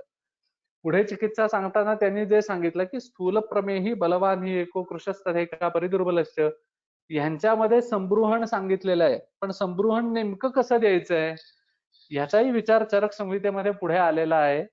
जो व्यवहारात फारसा प्रचलित नाही असं दिसतं तो म्हणजे असा, वातज मेहाकडे झुकलेल्या अनेक रुग्णांमधला माझा अनुभव असा आहे की ह्या रुग्णांना जे सामान्य कषाय आपण वापरतो की जे प्रमेहामध्ये आलेले आहेत त्यांनीच सिद्ध केलेली स्नेह कल्पना किंवा यमक स्नेह ह्याच्यामुळे कृश प्रमेही रुग्णांमध्ये ब्लड शुगर लेवल पण कंट्रोल मध्ये येतात, दोषांचंही संशमन होतं आणि बृहणही उत्तम पद्धतीनं होतं. चरक संहितेमध्ये त्रिकंटकादी यमक स्नेह हा त्या अनुषंगिकच पुढे आलेला आहे. त्रिकंटकादी साधा स्नेह आहे पण यमकही करून वापरा आणि ह्याच्या व्यतिरिक्त सगळे इतर जे काढे आहेत जे तुम्हाला आवश्यक वाटतायत त्या त्या दोषावस्थेनुसार ते सुद्धा स्नेह सिद्ध करून तुम्ही वापरा, म्हणून एक फार मोठी गाईडलाईन ही आचार्यांनी दिलेली आहे. आपल्याला ह्या अनुषंगिक फार बारकाईने विचार करण्याची गरज अशी आहे की मेहामध्ये स्नेह कल्पना ची अवस्था काय हे आपल्याला निर्धारित करणं फार महत्वाचं आहे. कारण कृश अवस्थेमध्ये प्रमेही असताना त्याचं लेखन करणं हे पेशंटच्या ओजावरती डायरेक्ट आघात होण्यासारखं आहे आणि त्याचं ओज टिकवण्याच्या दृष्टीनं म्हणून संतर्पणाचा विचार आलेला आहे. हे संतर्पण हे दरवेळेला स्नेहानच एकांतिक करायला पाहिजे असंही नाही. त्याच्यामध्ये संतर्पणातले व्योषाद्य सक्तू सारखा विषय असेल किंवा आमलकी आणि सातू एवढं साधं औषध असेल. अनेक पेशंट मध्ये मी स्वतः त्याचे परिणाम चांगले बघितलेले आहेत की आवळ्याची पावडर आणि सातूची पावडर हे जरी पेशंटला थोडं थोडं करून तुम्ही सातत्यानं रोज थोडं थोडं पाण्याबरोबर जरी घ्यायला सांगितलं तरीही त्याच्यामध्ये फार उत्तम पद्धतीनं बलवर्धन होतं, संबृहण होतं आणि रुग्णाची ताकदही टिकून राहते. त्यामुळे ह्या दृष्टीनं आपल्याला चिकित्सा फार महत्वाची आहे. ह्या व्यतिरिक्त काही कल्पांचा विचार मी सांगतो. उदाहरणार्थ समजा डायबेटिक केसेसमध्ये व्हॅस्क्युलोपॅथीज डेव्हलप होत आहेत, एथेरोस्क्लेरोटिक चेंजेस डेव्हलप होत आहेत, त्याच्यामध्ये शोथाची अवस्था येते, कार्डियक प्रॉब्लेम्स डेव्हलप होत आहेत, तर त्या दृष्टीनं अत्यंत उपयोगी असलेला कल्प म्हणजे वल्ली पंचमुळे. ह्या वल्ली पंचमुळाचा संयोग हा वेगवेगळ्या कल्पांच्या बरोबर म्हणजे वल्ली पंचमूळ हे शुक्रदोष नाशन सुद्धा आहे, ते प्रमेहग्न सुद्धा आहे, ते शोथहर सुद्धा आहे. वल्ली पंचमुळामध्ये असलेली जी औषधं आहेत त्याच्यामध्ये मुळामध्ये मेषशृंगी आहे, त्याच्यामध्ये गुडूची आहे, त्याच्यामध्ये अनंत आहे, हरिद्रा आहे, मंजिष्ठा आहे. ही सर्व औषधं ही पेरिफेरल व्हॅझोडायलेटर पण आहेत, ब्लड व्हिस्कॉसिटी कमी करणारी आहेत आणि त्याचबरोबर ती शुक्र शोधन करणारी पण आहेत. मगाशीच आपण प्रमेहाच्या दृश्य संग्रहामध्ये शुक्राचा विचार पाहिला. त्या अनुषंगिक शुक्राची विकृती, शोणितातली विकृती, ओजाची विकृती, शोथप्रधान अवस्था अशा अवस्थेमध्ये सर्वात उत्तम संयोग हा वल्ली पंचमुळाचा आहे. त्याच्याच बरोबर मगाशी आपण एक जी दुसरी अवस्था बघितली की मूत्रवाहनाम स्रोतसाम वंशण बस्ती प्रभवानाम त्या ठिकाणी जी गुरुनी मुखानी असाध्य अशी जी अवस्था होते, त्याच्यामध्ये तृणपंचमुळाचा उपयोग हा अत्यंत प्रभावी ठरतो, अतिशय उपयुक्त ठरतो. ही जी औषधं आहेत, ह्या औषधांचा अवस्थिक परिणाम आहे हे कायम लक्षात ठेवा. प्रमेह आहे दिसला म्हणून त्याला तात्काळ काहीतरी औषध सांगितलं, तात्काळ एक संयोग सांगितला, हा चालू ठेव सांगितलं, असं सांगून कधीही प्रमेह व्यवस्थित होत नाही. पुढे जाऊन सांगायचं झालं तर चंद्रप्रभेसारखा जरी कल्प असला तरी तो क्लेदबहुल अवस्थेमध्ये उपयोगी आहे. तो सरसकट सगळ्या प्रमेहांमध्ये, सगळ्याच अवस्थांमध्ये तेवढ्याच ताकदीने उपयोगी ठरेल असं नाही. त्यालाही त्याच्या त्याच्या अवस्था आहेत, अवस्थांच्या मर्यादा आहेत. ह्या अवस्थांच्या बारकाईनं मर्यादा आपण लक्षात नाही घेतल्या तर आपल्याला पुढे चिकित्सा ही योग्य पद्धतीनं करता येणार नाहीये. आणि म्हणून त्या दृष्टीनं प्रमेही रुग्णांमध्ये ओजाचा विचार हा प्राधान्याने महत्वाचा आहे. तेच प्रमेहामध्ये फ्रोझन शोल्डर सारख्या अवस्था असतील, त्यांच्यामध्ये स्नायुगत विकृती असतील, शिरा स्नायू कंडरांची विकृती असेल, तर तिथे संशमनी सारखा कल्प येतो उपयोगी आहे. तिथे त्याच्याच बरोबर तुम्हाला विंध्यवासी योग नावाचा एक पाठ आहे. तो पाठही खूप सुंदर आहे, ज्याचा अनेकोविध रुग्णांमध्ये अनेकोविध अवस्थांमध्ये मी वापर करून बघितलेला आहे. रसतंत्रसार ग्रंथामध्ये त्याचा उल्लेख आहे. विंध्यवासी योगामध्ये नवायस लोहाच्याच पद्धतीनं बनवलेला पाठ आहे. द्रव्य पण अगदी साधी आहेत.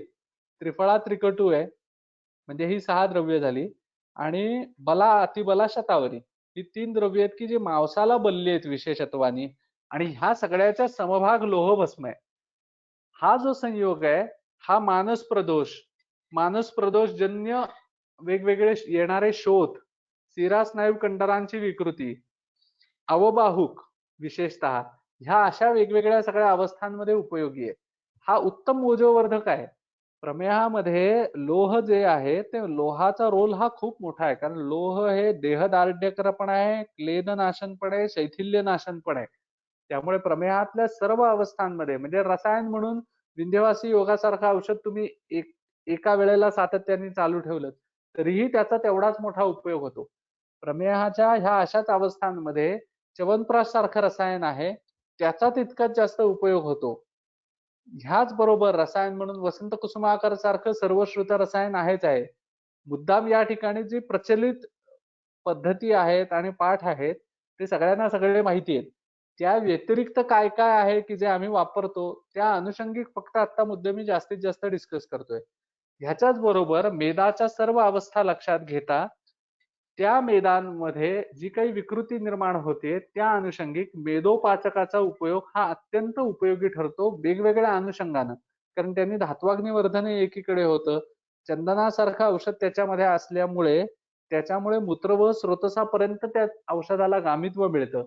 स्वेदाचं दौर्गंध्य, स्वेदामध्ये असलेली विकृती, स्वेदामध्ये असलेल्या द्रवगुण्याच्या अनुषंगिक असलेल्या विकृती हे सुद्धा उत्तम गुडूची आणि चंदन यांनी दूर होतात. त्यामुळे त्या अनुषंगिक आपल्याला संप्राप्ती भंगाच्या दृष्टीने विचार करणं खूप महत्वाचं आहे. पुन्हा या ठिकाणी एक गोष्ट वेगळी पुन्हा लक्षात यावी, डोक्यात ठसावी, पक्की व्हावी म्हणून सांगतो. प्रमेह ही फार मोठी दीर्घकालीन घडणारी, सावकाश घडणारी एक संप्राप्ती आहे. ही झटकीपट झाले असं कधीही होत नाही. अनेकदा अनेक पेशंट्स हे अचानक काहीतरी झालं आणि शुगर झाली आणि मला शुगर आली म्हणजे मग तो मेहाचाच असेल असं नक्की नाहीये. त्यामुळे येणारा पेशंट हा त्याच्याकडे काहीही तपासण्या घेऊन आला तरी सुद्धा आपण आपल्या पद्धतीनं त्याची हिस्ट्री घेऊन त्याचे हेतू शोधून त्याचं लक्षण समुच्चय शोधून त्याच्यानुसार आपलं निदान जे आहे ते करणे आणि त्यानुसार चिकित्सा देणे हा सर्वात श्रेयस्कर मार्ग आहे. म्हणजे डायबिटीस आहे म्हणून डायबिटीसला काहीतरी औषध सांगितलं असं करण्यापेक्षा प्रमेह हा एक व्याधी म्हणून आपण शिकलोय. तो येणारा रुग्ण भले त्याला शुगर आहे, तो आत्ता येताना खांद्याच्या दुखण्यासाठी येतोय, फ्रोझन शोल्डर साठी येतोय. आत्ताची अवस्थिक चिकित्सा आपल्याला काय करायला पाहिजे? तिथे आता आपण रुक्षण करून चालणार आहे का? ऍडेजिव्ह कॅप्सुलायटिस सारखी कंडिशन त्याच्यामध्ये आहे. त्याला हात वर घेता येत नाही, स्नायू संकोच आहे, शिरा संकोच आहे, रक्ताला मलसंचय भरपूर झाल्यामुळे तिथे ग्रथिता आता आलेली आहे. वातरक्तासारख्या कडे जाणारी अशी झुकणारी संप्राप्ती आहे. क्लासिकल वातरक्त नाहीये. पण कारण क्लासिकल का नाहीये? कारण वातरक्ताची इतर लक्षणं नाहीयेत. पण वातरक्ताकडे झुकणारी काय? कारण वातरक्ताच्या लक्षणांमध्ये धमन्यंगुल संकोचः म्हणूनही एक वर्णन आहे. खंजत्व, कुब्जत्व, पांडुत्व वेगवेगळे अवस्थाभेद हे वातरक्तातही वर्णन केलेले आहेत. हे सगळं पाहत असताना आपल्याला टार्गेटेड त्याला त्या वेळेला काय पाहायचंय? तो त्याच्यातला स्नायुगतवात आपल्याला दुरुस्त करायचा आहे, अवभाग दुरुस्त करायचा आहे, खल्ली असेल ते दुरुस्त करायचे आहे. अनेक वातरक्तासारखेच लक्षणं घेऊन आलेले वातकंटकाचे पेशंट असतात. ते पेशंट समोर येतात तेव्हा प्रमेह हे आनुषंगिक निदान बरोबर आहे, पण त्या प्रमेहाच्याच मागे जाऊन आपल्याला उपयोग नाहीये. एका वेगळ्या संदर्भानं वातरक्तातलं एक औषध की जे प्रमेहातही खूप उपयोगी आहे आणि वेगवेगळ्या अँगलनं तुम्ही प्रमेह वातव्याधी असताना खूप पद्धतीनं वापरू शकता, ते म्हणजे धात्री आदी कषाय. म्हणजे धात्री, मुस्ता, हरिद्रा ही 3च औषधं त्याच्यामध्ये आहेत. त्याच्याच मध्ये आता रक्तानुगामी विकृती आहे, हेच औषध त्याच्यात माक्षिक घालून वापरलं तर उपयोग होईल. तेच प्रमेहाच्या पेशंट मध्ये फ्रोझन शोल्डर सारखी अवस्था आहे. विंध्यवासी योगाबरोबर हे दात्र्यादी कषाय वापरलं, अश्वगंधा थोडीशी वापरली तर तुम्हाला त्याला रिझल्ट एवढे चांगले येतील. तेच उलट अजून एक ट्रीटमेंट प्रोटोकॉल फ्रोझन शोल्डर सारखी अवस्था आहे, तर धात्र्यादी कषाय, अश्वगंधा, शंशमनी किंवा विंध्यवासी योग हे एका वेळेला चालू आहे आणि एका वेळेला महाराज प्रसारणी सारखं स्निग्ध औषध जे ओजोवर्धक आहे, शुक्रगत वातासाठी आहे, जे महाराज प्रसारणी हे प्रसारण्याआधी कशायचंच एक वेगळं स्वरूप आहे पुढचं आवर्ती कल्पनेतनं तयार झालेलं, ते आपण वापरू शकतो. ह्या अशा पद्धतीनं व्यत्यास क्रमानं चिकित्सा देऊनच आपण प्रमेहाला टॅकल करू शकतो. एकांतिक प्रमेह जनरल असा तुम्ही पाहिलंय आणि त्यानुसार ट्रीट केलाय असं कधीही होऊ शकत नाही. ब्लड शुगर लेवल कमी करणे याच्यासाठी काही करूच नाही का? तर नक्की विचार करावा. प्रचलित प्रस्थापित वनस्पती ज्या ज्या काही आहेत त्याचा वापर नक्की करावा, परंतु पुन्हा एक असं आहे की तो करत असताना त्याचे काही साईड इफेक्ट होत नाहीत ना, अन्य काही दुष्परिणाम होत नाहीत ना, हे पण बारकाईनं तेवढंच पाहणं आवश्यक आहे. नाहीतर आपल्या चिकित्सेला दोष येईल, आपल्या निदानाला दोष येईल आणि तो येऊ नये म्हणूनच प्रमेय चिकित्सेमध्ये 3 मुद्दे जे आता आपल्याला स्क्रीनवर दिसत आहेत ते अत्यंत महत्वाचे आहेत. प्रमेहामध्ये वातिक अवस्था घडायला लागल्यानंतर युक्तिपूर्वक स्नेहांचा वापर हा अनिवार्य आहे. प्रमेह हा निर्माण झाल्यापासूनच सुरुवातीपासूनच आमलकी सारखं रसायन हे सुरुवातीला दोषावस्था जास्त असताना क्रमाक्रमाने पुढे पुढे ती ताकद टिकवून ठेवायला काही रसौषधी, काही अन्य रसरसायनं, हरिशंकर रसासारखं औषध असेल ही एकीकडे नंतर वापरणं हा एक भाग महत्वाचा आहे. आणि हे सर्व करत असताना कुठे ना कुठे आपण ओजोवर्धक काहीतरी चिकित्सा उपाय, त्याचा आचार, त्याचा विचार हा ठेवू शकतोय का नाही, हा एक विषय महत्वाचा आहे. प्रमेयाच्या दृष्टीनं अजून एक विषय थोडक्यामध्ये एक विचारासाठी सूत्र समोर ठेवून मी आत्ता थांबतो. निदान स्थानामध्ये वर्णन करत असताना, चिकित्सा स्थानात वर्णन करत असताना एक वर्णन असं आलेलं आहे की आचार्य जेव्हा प्रमेहाचं वर्णन करायला बसले तेव्हा त्यांची काही विशेषणं आलेली आहेत. त्या विशेषणाला धरून एक सूत्र आहे की निर्मोह मानानुशयो निराशः. निर्मोह अशा अवस्थेत असलेले निर्गत मोह असे जे आहेत, ज्यांचा कोप शांत झालेला आहे, जे निराग आहेत, ज्यांच्या ठिकाणी कुठलीही अनावश्यक अनाठायी आशा नाही, असे आचार्य हे मेहाचं वर्णन करायला बसलेले आहेत. पुनर्वसू. आता गंमत बघा, हे 3 मानस भाव आहेत ना, ते अत्यंत ह्यामध्ये महत्वाचे आहेत. म्हणजे अनावश्यक मोह, म्हणजे मला नक्की चांगलं काय वाईट काय न कळणं. आमचे गुरुजी काय सांगायचे, मोह के बिना मेह नहीं होता. मोहाशिवाय मेह कधी होत नाही. त्यामुळे मानसभाव परीक्षण आणि त्यांची चिकित्सा, त्यांचा विचार हाही तितकाच महत्वाचा आहे. मोह, आशाबद्धता आणि प्रकोप, क्रोध ह्या 3 गुणांचा मेहाशी असलेला संबंध समजून घेतला की आपल्याला ब्राह्मी सारखं औषध सुद्धा प्रमेहात किती सुंदर उपयोगी पडतं, ह्या अवस्था भेदानं त्याचा विषय आपल्याला कळू शकतो.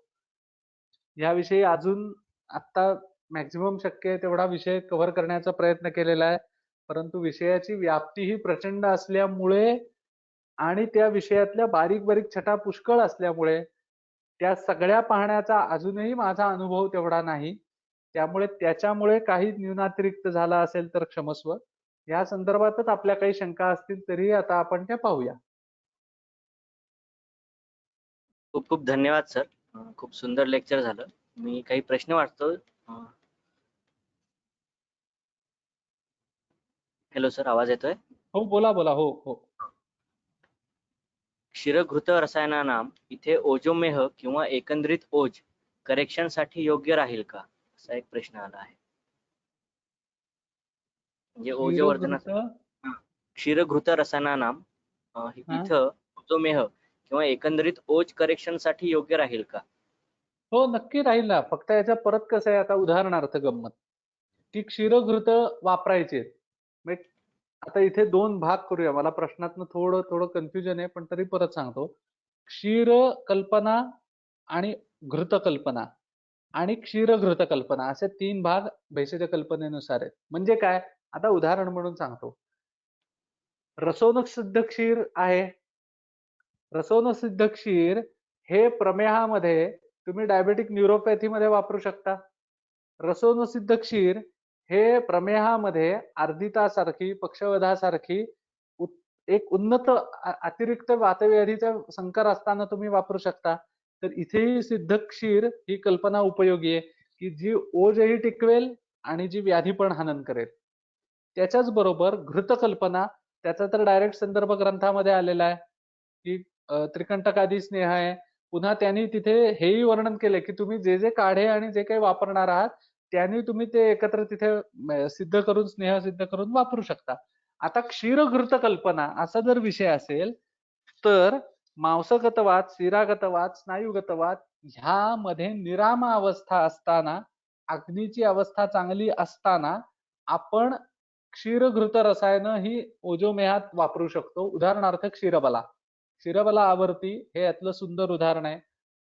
मांसाच्याच आश्रयाने अजून वारंवार काही वेळेला डायबेटिक केसेसमध्ये तुम्हाला एक बघायला मिळतं की त्यांना पॅरास्पायनल मसल स्पाझमही बरेचदा येतात आणि तसे नॉन स्पेसिफिक असतात. म्हणजे दरवेळेला त्याची गंभीरानुगत संप्राप्ती असते असं नाही.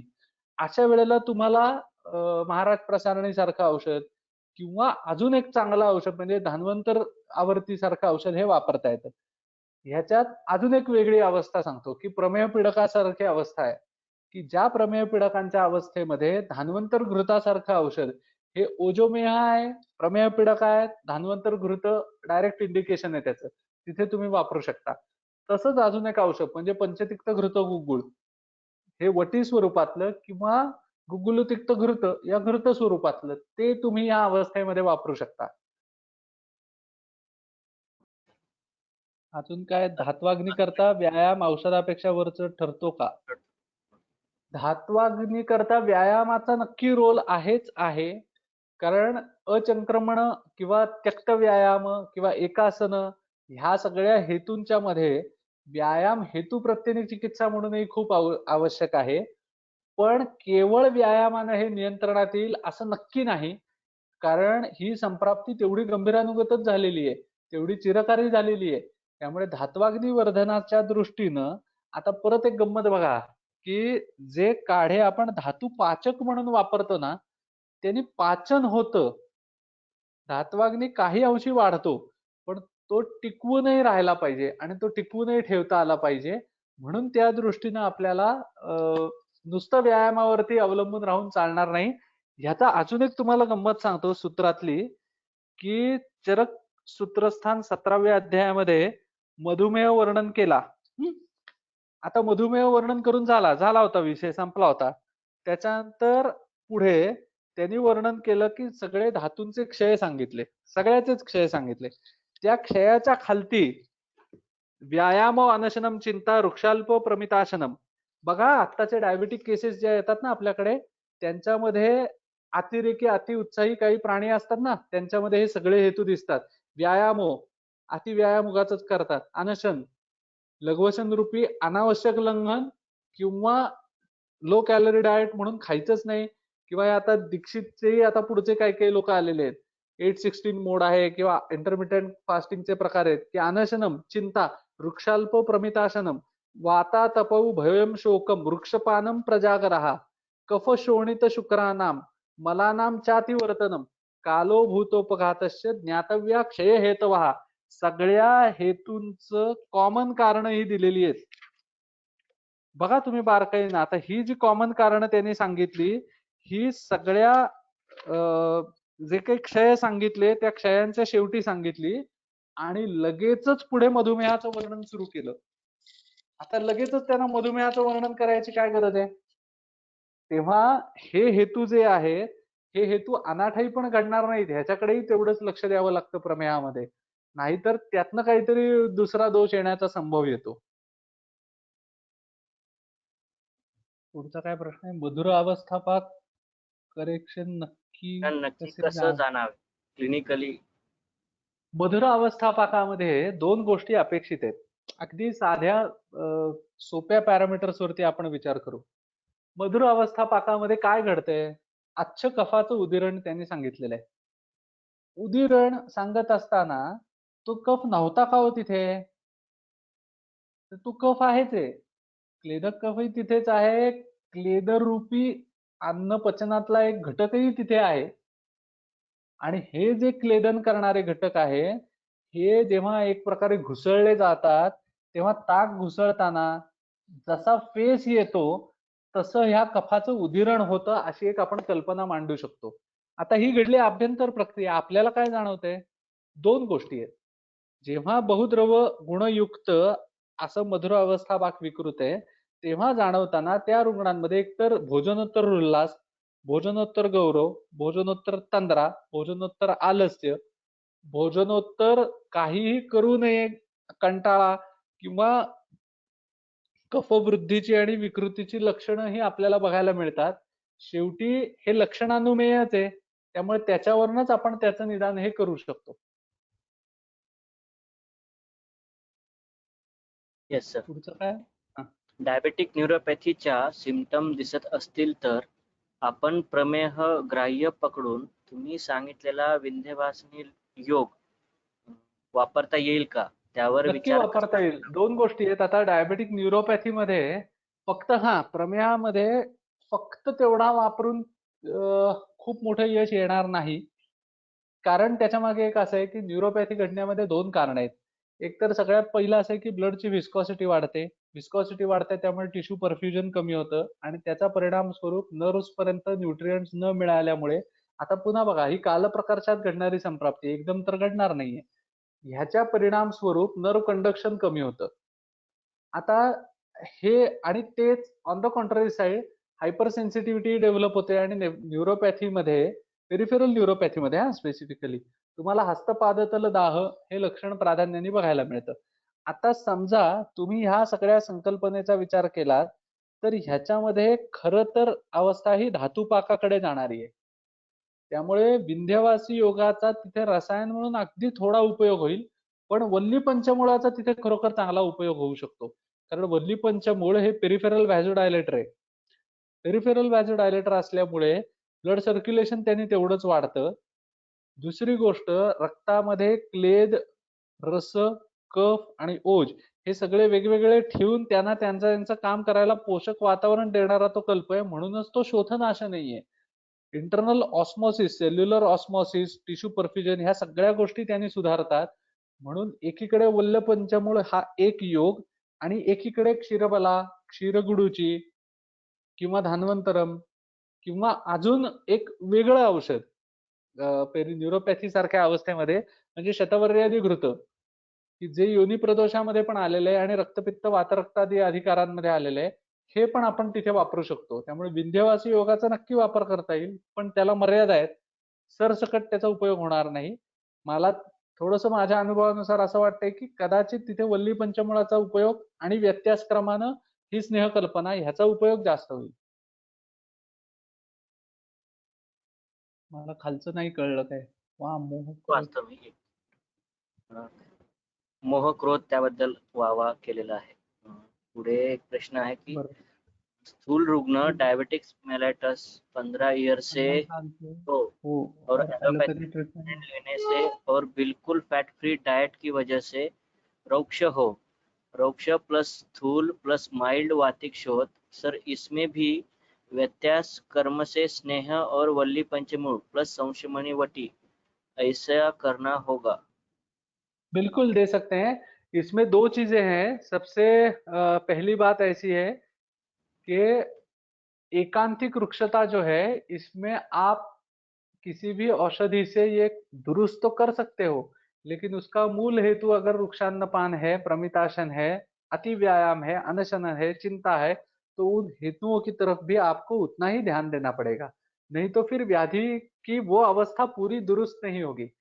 वल्ली पंचमूल, संचमनी, स्नेहकल्प आप जरूर यूज कीजिए, उसका उपयोग होगा ही होगा, लेकिन फिर भी वो व्यत्यास क्रम से है। अभी वो कैसे यूज कर सकते हैं, तो एक उसका उदाहरण बताता हूँ। उसमें आप वल्ली पंचमूल जो ले रहे हो, वो अनन्न काल में सुबह शाम दे सकते हो, कफ के काल में, मतलब सुबह 6 से 10 के बीच में, और शाम को ऐसे काल में जब पेट खाली हो।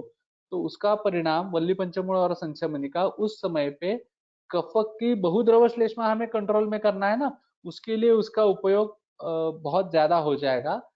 और उसके साथ साथ अभी जो स्नेह कल्पना देनी है, वो अगर हम भोजनोत्तर दे दे व्यानोदान काल में, तो उसका बलवर्धन के लिए भी फायदा होगा। और जो स्नेह है, वो पहले से हमने थोड़ा सा रुक्षण किया है, इसलिए श्लेष्मा का उदीरण उतना भी नहीं होने वाला। ऐसी अवस्था में स्नेहकल्प खाने के बाद भी दे सकते हैं। Thank you sir. ये 2-3 है और क्वेश्चन। देवेंद्र सर है हमारे नाशिक के, च्यवनप्राश शर्करा रहित वापर कितपत योग्य आहे, असा त्यांनी एक प्रश्न विचारलेला आहे। माझं वैयक्तिक मत असं आहे की च्यवनप्राश असा साखरेशिवाय असा काही बनूच शकत नाही। याचं कारण असं की ग्रंथामध्ये त्यांनी ज्या पद्धतीने केलेलं आहे, त्या पद्धतीमागे एवढी शास्त्रीय बैठक आहे की त्याच्यामध्ये चुकून सुद्धा त्या ग्रंथातल्या पद्धतीनं च्यवनप्राश केला तर शुगर वाढत नाही। तब्बल 15 वर्ष सातत्यानं मी चरक संहितेमध्ये जसा आचार्यांनी सांगितलंय तसा च्यवनप्राश करतो। अष्टवर्ग दरवेळेला मिळत नाहीत, त्या अष्टवर्गाची प्रतिनिधी द्रव्य वापरून करतो। 500 आवळे मोजून घेतो, त्याला लागेल तेवढी पूर्वी खडी साखर वापरायचो, पण नंतर माझ्या अभ्यासामध्ये असं माझ्या लक्षात आलं की जी साधी साखर आहे ना, तीच साधी साखर क्रिस्टलायझेशनच्या फेजच्या आधी मोठ्या मोठ्या अल्युमिनियम ट्रे मध्ये टाकतात आणि टोच्याची हातोडी जी एक असते ती फोडून नंतर ते खडी साखर म्हणून विकतात। त्यामुळे त्याच्यावरती केमिकल ट्रीटमेंट झालेल्याच असतात। त्यामुळे ती वापरणं मी बंद केलं आणि जी ब्राऊन कलरची त्यातल्या त्यात विथ मोलेस म्हणजे मळी सुद्धा पावडर करून आणि कमीत कमी रसायनं किंवा रसायनं न वापरलेली अशी जी साखर असते ती वापरूनच आम्ही च्यवनप्राश करतोय। तो च्यवनप्राश माझा असा अनुभव आहे की जास्तीत जास्त 3 ते 5 ग्रॅम, 7 ग्रॅम, 8 ग्रॅम एवढाच पुरतो एका दिवसाला, तो जास्त लागतच नाही। आणि त्याच्यामध्ये एक गंमत सांगतो तुम्हाला, साधारणतः 500 आवळ्याला 2.5 किलो ती साखर आहे ग्रंथातल्या प्रमाणानुसार। त्या प्रमाणानुसार तुम्ही तयार केलं आणि तुमचे समजा 100 किलो आवळे असतील तर तुमचं यील्डच कुठेतरी 50, 60, 70 किलोच्या आसपास पडतं, ते येतच नाही जास्त। त्यामुळे 5 ग्रॅम तुमच्या च्यवनप्राशमध्ये 1.5 ते 2 ग्रॅम साखर जाते। परत ती साखर नुसती जात नाही, त्या साखरेबरोबर द्रव्यही पण संयुक्त आहे, त्यामुळे ते एक कंपाऊंड फॉर्म्युलेशन तयार झालेलं आहे। रॉ साखर खाणं यांनी वाढलेली शुगर, ब्लड शुगर मधली, आमचा असा अनुभव आहे की वातिकमेह, वातरक्त, मूत्ररोग, शुक्ररोग ह्या 4 अवस्थांमध्ये म्हणजे डायबिटीसच्या ह्या पेशंटमध्ये जर च्यवनप्राश वापरला तर उलट आम्हाला असा अनुभव आहे की च्यवनप्राशमुळे ब्लड शुगर लेवल कमी होतात। काही केसेस आम्ही अशाही बघितल्यात की डायबिटीस आहे आणि त्यांना टीबी झालेला आहे, अशा पेशंट्स मध्येही प्राणकामीय रसायन म्हणून च्यवनप्राशचा वापर केल्यानंतर त्या पेशंट्स मध्ये जे अन्य दुष्परिणाम आहेत, कॉमनली जे एकेटीचे आपल्याला बघायला मिळतात, तेही आम्हाला दिसले नाहीत आणि त्यांची शुगर सुद्धा वाढली नाही। त्यामुळे शर्करा रहित म्हणत असताना मला एक खरोखर खूप मोठा प्रश्न पडतो की हे लोक जे काही आपले तथाकथित खूप मोठे इंडस्ट्रियलिस्ट आहेत की जे लोक विदाऊट शुगर च्यवनप्राश काढतात, ते नक्की साखरेऐवजी काय घालतात माहित नाही। त्या संयोगाचा त्या कंपाऊंड बरोबर ड्रग इंटरॅक्शन काय होतात हे आपल्याला माहित नाही. तेव्हा अशा वापरण्याचा धोका आपण न पत्करलेलं बरं. शैथिल्यता येते म्हणजे काय? शैथिल्यता ह्याचाच अर्थ थुलथुलीतपणा आहे. मेदाच्या बाबतीत तर तो स्पष्ट दिसणार आहे. शैथिल्य याचा अगदी सोपं बोलीभाषेतलं उदाहरण म्हणजे समजा एखाद्या रुग्णाला आपण हात दोन्ही बाजूला 2 दिशांना लांब करून जसं आपण आयाम परिणाम बघतो तसं बघितलं, त्याचा ट्रायसेप बघा तुम्ही. त्या ट्रायसेप वरून तुम्हाला कळतं की त्याचा टोन आहे का शैथिल्य आहे. सगळ्यात सोपी परीक्षा. फार काही मोठं बघायला लागतं वेगळं असं होत नाही. अनेकदा तो टोन हा कफाच्यामुळे कमी आहे का वाताच्यामुळेच मुळात कमी झालेला आहे, हे व्यवस्थित लक्षणं, पेशंट, रुग्ण आणि ह्या सगळ्या बारकाईनं करायला लागतं. पण शैथिल्यता एक इलॅस्टिक आहे, साधं रबर आहे, त्याच्यातला त्याचा टोन कमी होणं ते शैथिल्यच आहे. त्यामुळे अजून त्याला वेगळा पॅरामीटर असं काही ठरवायची गरज नाहीये.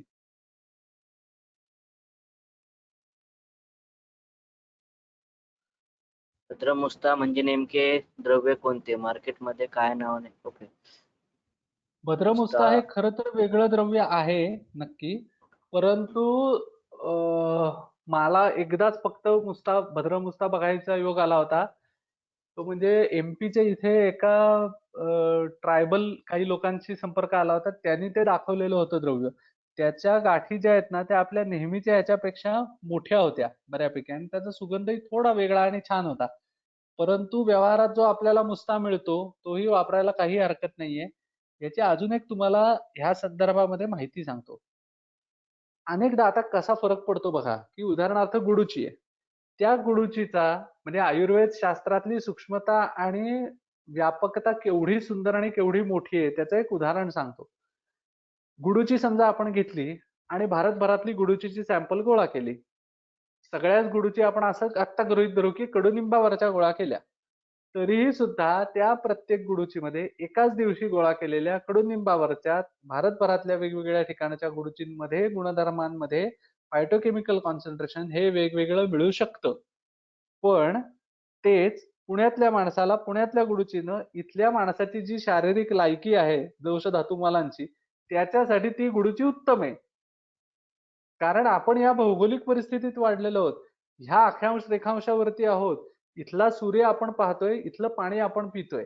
त्यामुळे त्याच सूर्यावरती त्याच पाण्यावरती वाढलेली गुळवेल ही आपल्याला उपयोगी आहे. तसंच त्याच्यामध्ये फायटोकेमिकल कॉन्सन्ट्रेशन कमी आहे म्हणून त्याचा उपयोग होणार नाही असं अजिबात नाही. कारण आपल्याकडे फायटोकेमिकल कॉन्सन्ट्रेशन नुसार कारमुकत्वच सांगितलेलं नाही. आपल्याकडे काय सांगितलंय रसविरी विपाकाने काम होतं. जी गुळवेल तुम्ही आणताय ती कडू हवी एवढं तरी बघायलाच पाहिजे ना. समजा ती कडूच नसेल, मुस्त्यासारखं द्रव्य तुम्हाला खाल्ल्यानंतर तिक्त रसाचं त्यातला सुगंध हा कळायलाच पाहिजे. ते जर नसेल तर ते हीनवीर्याचं औषध आहे. हीनवीर्याच्या औषधाची परिणामकारकता मिळेलच असं नक्की नाही. पण अदरवाईज तुम्हाला त्याचे परिणाम हे मिळायलाच पाहिजे. सर एक प्रश्न असा आहे, हम्म. लसिकेच्या इतर ठिकाणी वर्णन फारसं सापडत नाही आणि त्याचे हो. कार्य ग्रंथात नाही असं वाटतं. मांस आणि मेद दृष्टीमध्ये दिसत असल्याप्रमाणे लसिकेमधील बहुद्रव श्लेष्मा वाढला आणि क्षयाला प्राप्त झाला याची काही विविक्षित लक्षणं आहेत का? कृपया मार्गदर्शन करावे. परत सांगू खरं कसं? सांगतो. खरं सांगायचं तर लसिकेच्या संदर्भामध्ये मीही अजूनही चाचपडतो आहे. पण जोपर्यंत जेवढं चिंतन माझं झालंय तेवढं मी तुम्हाला सांगतो. लसिकेच्या बाबतीमध्ये फार बारकाईने विचार केला तर तो रसाचाच त्याच्याच पचन व्यापारात तयार होणारा एक घटक आहे. ह्या लसिकांच्या मध्ये मूलतया शरीरामध्ये पेशींच्या पातळीवरती घडणाऱ्या नको असलेल्या गोष्टी या घेऊन जाण्याची प्रक्रिया आहे. मुळातच त्याच्यात सर्क्युलेशनची प्रक्रिया अतिशय सावकाश आहे आणि ती सावकाश असल्यामुळे ती इतकी सावकाश आहे की ते त्यातनं काही घटक विसर्पण झालेत का नाही हेही धड कळत नाही अशी परिस्थिती आहे. पेशींच्या मध्ये आजूबाजूचं जे काही एन्व्हायरमेंट आहे ना ते एन्व्हायरमेंट मेंटेन करणं हेही काम लसिकेचं फार मोठं आणि महत्वाचं आहे. लसिका शोधन ही प्रक्रिया ट्रीटमेंटच्या अनुषंगिक अत्यंत महत्वाची अशा दृष्टीने की लसिकांमधूनच समजा आपण लसिकांना आत्ता कोऑर्डिनेट करताना इंटरप्रेट करताना लिम्फॅटिक सर्क्युलेशनशी कोऑर्डिनेट किंवा इंटरप्रेट केलं तर लिम्फॅटिक ड्रेनेज हा जो काही प्रकार आहे त्याच्यामध्ये शरीरामध्ये निर्माण झालेल्या चयापचयातल्या मलस्वरूप असले सगळे घटक हे बाहेर पडणार आहेत. निर्माण होणारी अपॉर्च्युनिस्टिक इन्फेक्शन, अनेकदा निर्माण होणारी पेरिफेरल इन्फेक्शन, त्वचेच्या आश्रयाने निर्माण होणारी इन्फेक्शन किंवा प्रमेह पिडका ह्यांच्यामध्ये लसिका हा अवश्यंभावी घटक असतोच. त्याच्याशिवाय ती विकृतीच निर्माण होत नाही. म्हणूनच अशा औषधांच्या अशा संदर्भामध्ये लसिका दृष्टी ही वेगळी तुम्हाला दिसत नसली तरी सुद्धा ती तुम्हाला गृहीत धरूनच काम करायचंय. मी एक उदाहरण सांगतो तुम्हाला सोपं. प्रमेह म्हणजे काय माहितीये का? शरीरामध्ये एक सॉलिड समजा आपण घेतला, एक साध्या अगदी बोलीभाषेतलं उदाहरण बघू. साखर घेतली, ती सॉलिड आहे, ती पाण्यात विरघळवली, ते सोल्युशन तयार झालं. या सोल्युशनला मी अग्नी दिला, मग ते थोडं उकळायला लागलं, मग त्याचं सिरप झालं. त्या सिरपला पुढे अजून अग्नी दिला, 1 तारी पाक झाला, पुढे 2 तारी पाक झाला, पुढे गोळीबंद पाक झाला. हे जे वेगवेगळं फिजिकल प्रॉपर्टीज मधलं अवस्थांतरण आहे ना, ते अवस्थांतरण म्हणजे आता उदाहरणार्थ 1 तारी 2 तारी पाकात जसा फरक असेल ना, तसा फरक हा कफामध्ये, रसामध्ये आणि क्लेदामध्ये असू शकतो. मी अजूनही खूप चिंतनाच्या पातळीवर त्या निर्णयापर्यंत आलेलो नाहीये, पण मला जे वाटतंय ते मी सांगतो की हे इतकं डायसी आहे, इतकं फ्लुइडिटी आहे या कन्सेप्टना की तुम्ही हे वेगवेगळं काढणं खरंच कितपत शक्य आहे. हा भाग एक आहे. दुसरा भाग एक महत्वाचा असा आहे की प्रमेयामध्ये द्रवगुणाचा महापूर लोटलेला आहे. सगळं द्रवीभूत होतंय. म्हणजे आता उदाहरणार्थ कसं आहे सांगू का? गोळीबंद पाकाची गोळी झाली म्हणजे साधी आपली रावळगावची गोळी सारखी गोळी घेतली, त्याच्यानंतर गुलाबजामचा पाक घेतला, त्याच्यानंतर अजून तुम्ही लाडूसाठी करता तो पाक घेतला, त्याच्यानंतर साधं सरबत घेतलं, त्याच्यानंतर साधं टॅप वॉटर घेतलं, त्याच्यानंतर सोडा वॉटर घेतलं, असं सगळं तुम्ही एकत्र केलं आणि ती जी अवस्था होईल ना, तसं म्हणजे काहीतरी मिश्रण हे शरीरात प्रमेयात घडतं. त्यामुळे ते वेगवेगळं होणं, ते वेगवेगळं करणं आणि हे वेगवेगळं करायला आपल्याला वायूच मदत करू शकतो. 1, 2 अग्नी मदत करू शकतो. कारण ही 2च महाभूतं अशी आहेत की ह्या द्रवगुणाचे ती विरोधी आहेत. शैथिल्य दूर करताना अजून एक कन्सेप्ट खूप महत्वाची आहे की जिथे आपण मगाशी लोहाच्या संदर्भांचा विचार केला, तो का केला? कारण तो लोह हा अशा अवस्थेमध्ये पार्थिवत्व देऊन त्याला स्थिरीकरण करतो आणि म्हणून त्या स्थैर्याला जास्त महत्व आहे. तर म्हणून मला वाटतं की लसिकांच्या बाबतीमध्ये त्यांच्यातले म्हणून असे पिक्युलियर वेगळी लक्षणं काढणं हे खरोखर अवघड आहे. पण रसमल स्वरूप असं म्हणून आपण काय काय जी लक्षणं दिसतात किंवा हे रुग्णांमधल्या अवस्था दिसतात त्याच्यावरूनच त्याचं वर्णन करायला पाहिजे किंवा समजून घ्यायला पाहिजे. फक्त शेवटचा प्रश्न घेऊ सर. हो. थांबूया. प्रमेहाची अवस्था किंवा प्रकार ठरवताना मूत्र परीक्षण, हरिद्रामेह, सिकतामेह, सांद्रमेह असा विचार आपणास कसा करता येईल? काही अनुभव आहे का? वैद्य विवेक जोशी सरांनी प्रश्न विचारला. प्रमेहाची अवस्था आणि प्रकार ठरवताना मूत्रपरीक्षणाचा मी प्रत्यक्ष मूत्रपरीक्षण असं करून नाही पाहिलेलं, परंतु अलीकडच्याच काळामध्ये म्हणजे आता त्या पेशंटला ट्रीटमेंट घ्यायला सुरुवात होऊन 1 महिनाच झालेला आहे. पेशंट नेफ्रॉटिक सिंड्रोमचा आहे. म्हणजे प्रेझेंट होताना स्टिरॉइड वरती आहे, नेफ्रॉटिक सिंड्रोम आहे, डायबेटिक आहे, त्याची एकदा अँजिओग्राफी प्लास्टी झालेली आहे, अशी कंडिशन, अशी असलेली केस आहे. पण ओव्हरऑल त्यांच्या लक्षणांमध्ये ना म्हणजे गंमत अशी झाली की ते पेशंट त्या दिवशी दुपारी उन्हातनं आले होते. त्यांची लक्षणं, जनरल हिस्ट्री आहे ते सगळं बघितलं होतं. नाडी पाहताना असं लक्षात आलं की त्यांच्या हाताला घाम आलेला होता आणि हाताला किंचित असं क्षारीय आणि चिकट म्हणजे तुम्ही अक्षरशः कल्पना करा की किंचितसा हाताला तेलाचा हात लावलाय आणि तुम्ही मिठाचं पाणी किंवा मीठ असलेली गोष्ट बघताय ओलसट, तर कसा हाताला स्पर्श लागेल थोडासा, तसं स्पर्श लागत होता. मग बारकाईनं सगळी लक्षणं आणि हे सगळं पाहिल्यानंतर त्यांचं प्राथमिक निदान मी करताना असं केलं होतं की सांद्रमेह, उपद्रव स्वरूप कफज पांडू, सांद्रमेह, उपद्रव कफज पांडू आणि सगळी तशीच्या तशी लक्षणं होती. मग सुश्रुतातले जे सांद्रमेहाचे काढे आलेले आहेत त्यातली काही जी उपलब्ध होती ती द्रव्य ही त्यांना दिली आणि कफज पांडूतले काही कल्प आहेत ती औषधं दिली. त्याच्यानंतर एक असा बदल झाला की आता त्यांचा प्रोटीन्युरिया कमी झालाय. या लॉकडाऊनमुळे सगळं डिस्टर्ब झाल्यामुळे पुढचे फॉलोअप अजून त्यांचे नीट कळलेले नाहीयेत. परंतु महिन्याभराच्या औषधामध्ये ब्लड शुगर लेव्हलही कंट्रोलमध्ये आल्या आणि त्याच्याबरोबर आणि त्यांच्यामध्ये एक वेगळा हेतू जो सापडलेला तो म्हणजे ते मार्केटिंग करायचे. त्यामुळे कुठेही गेले तरी काय खाणार, काय पिणार, बाहेरचं चालायचं नाही. त्यापेक्षा आपण टोस्ट बटर खाऊ म्हणून टोस्ट बटर खाण्याची सवय होती. हा एक विचित्र खूप मोठा हेतू खूप वर्षांपासून चालू आहे. हे एक लक्षात आलेलं होतं. त्यामुळे सांद्रमेह हा अलीकडेच पाहण्यात आलेला एक पेशंट.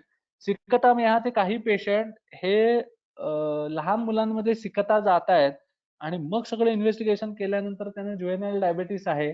अशा 2-3 केसेस मी म्हणजे मेहता सरांकडेही पाहिल्या होत्या आणि आमच्या इथे साने गुरुजी हॉस्पिटललाही पाहिलेल्या होत्या, की ज्या क्लासिकली सिकतामेह म्हणून आपल्याला म्हणता येऊ शकतील.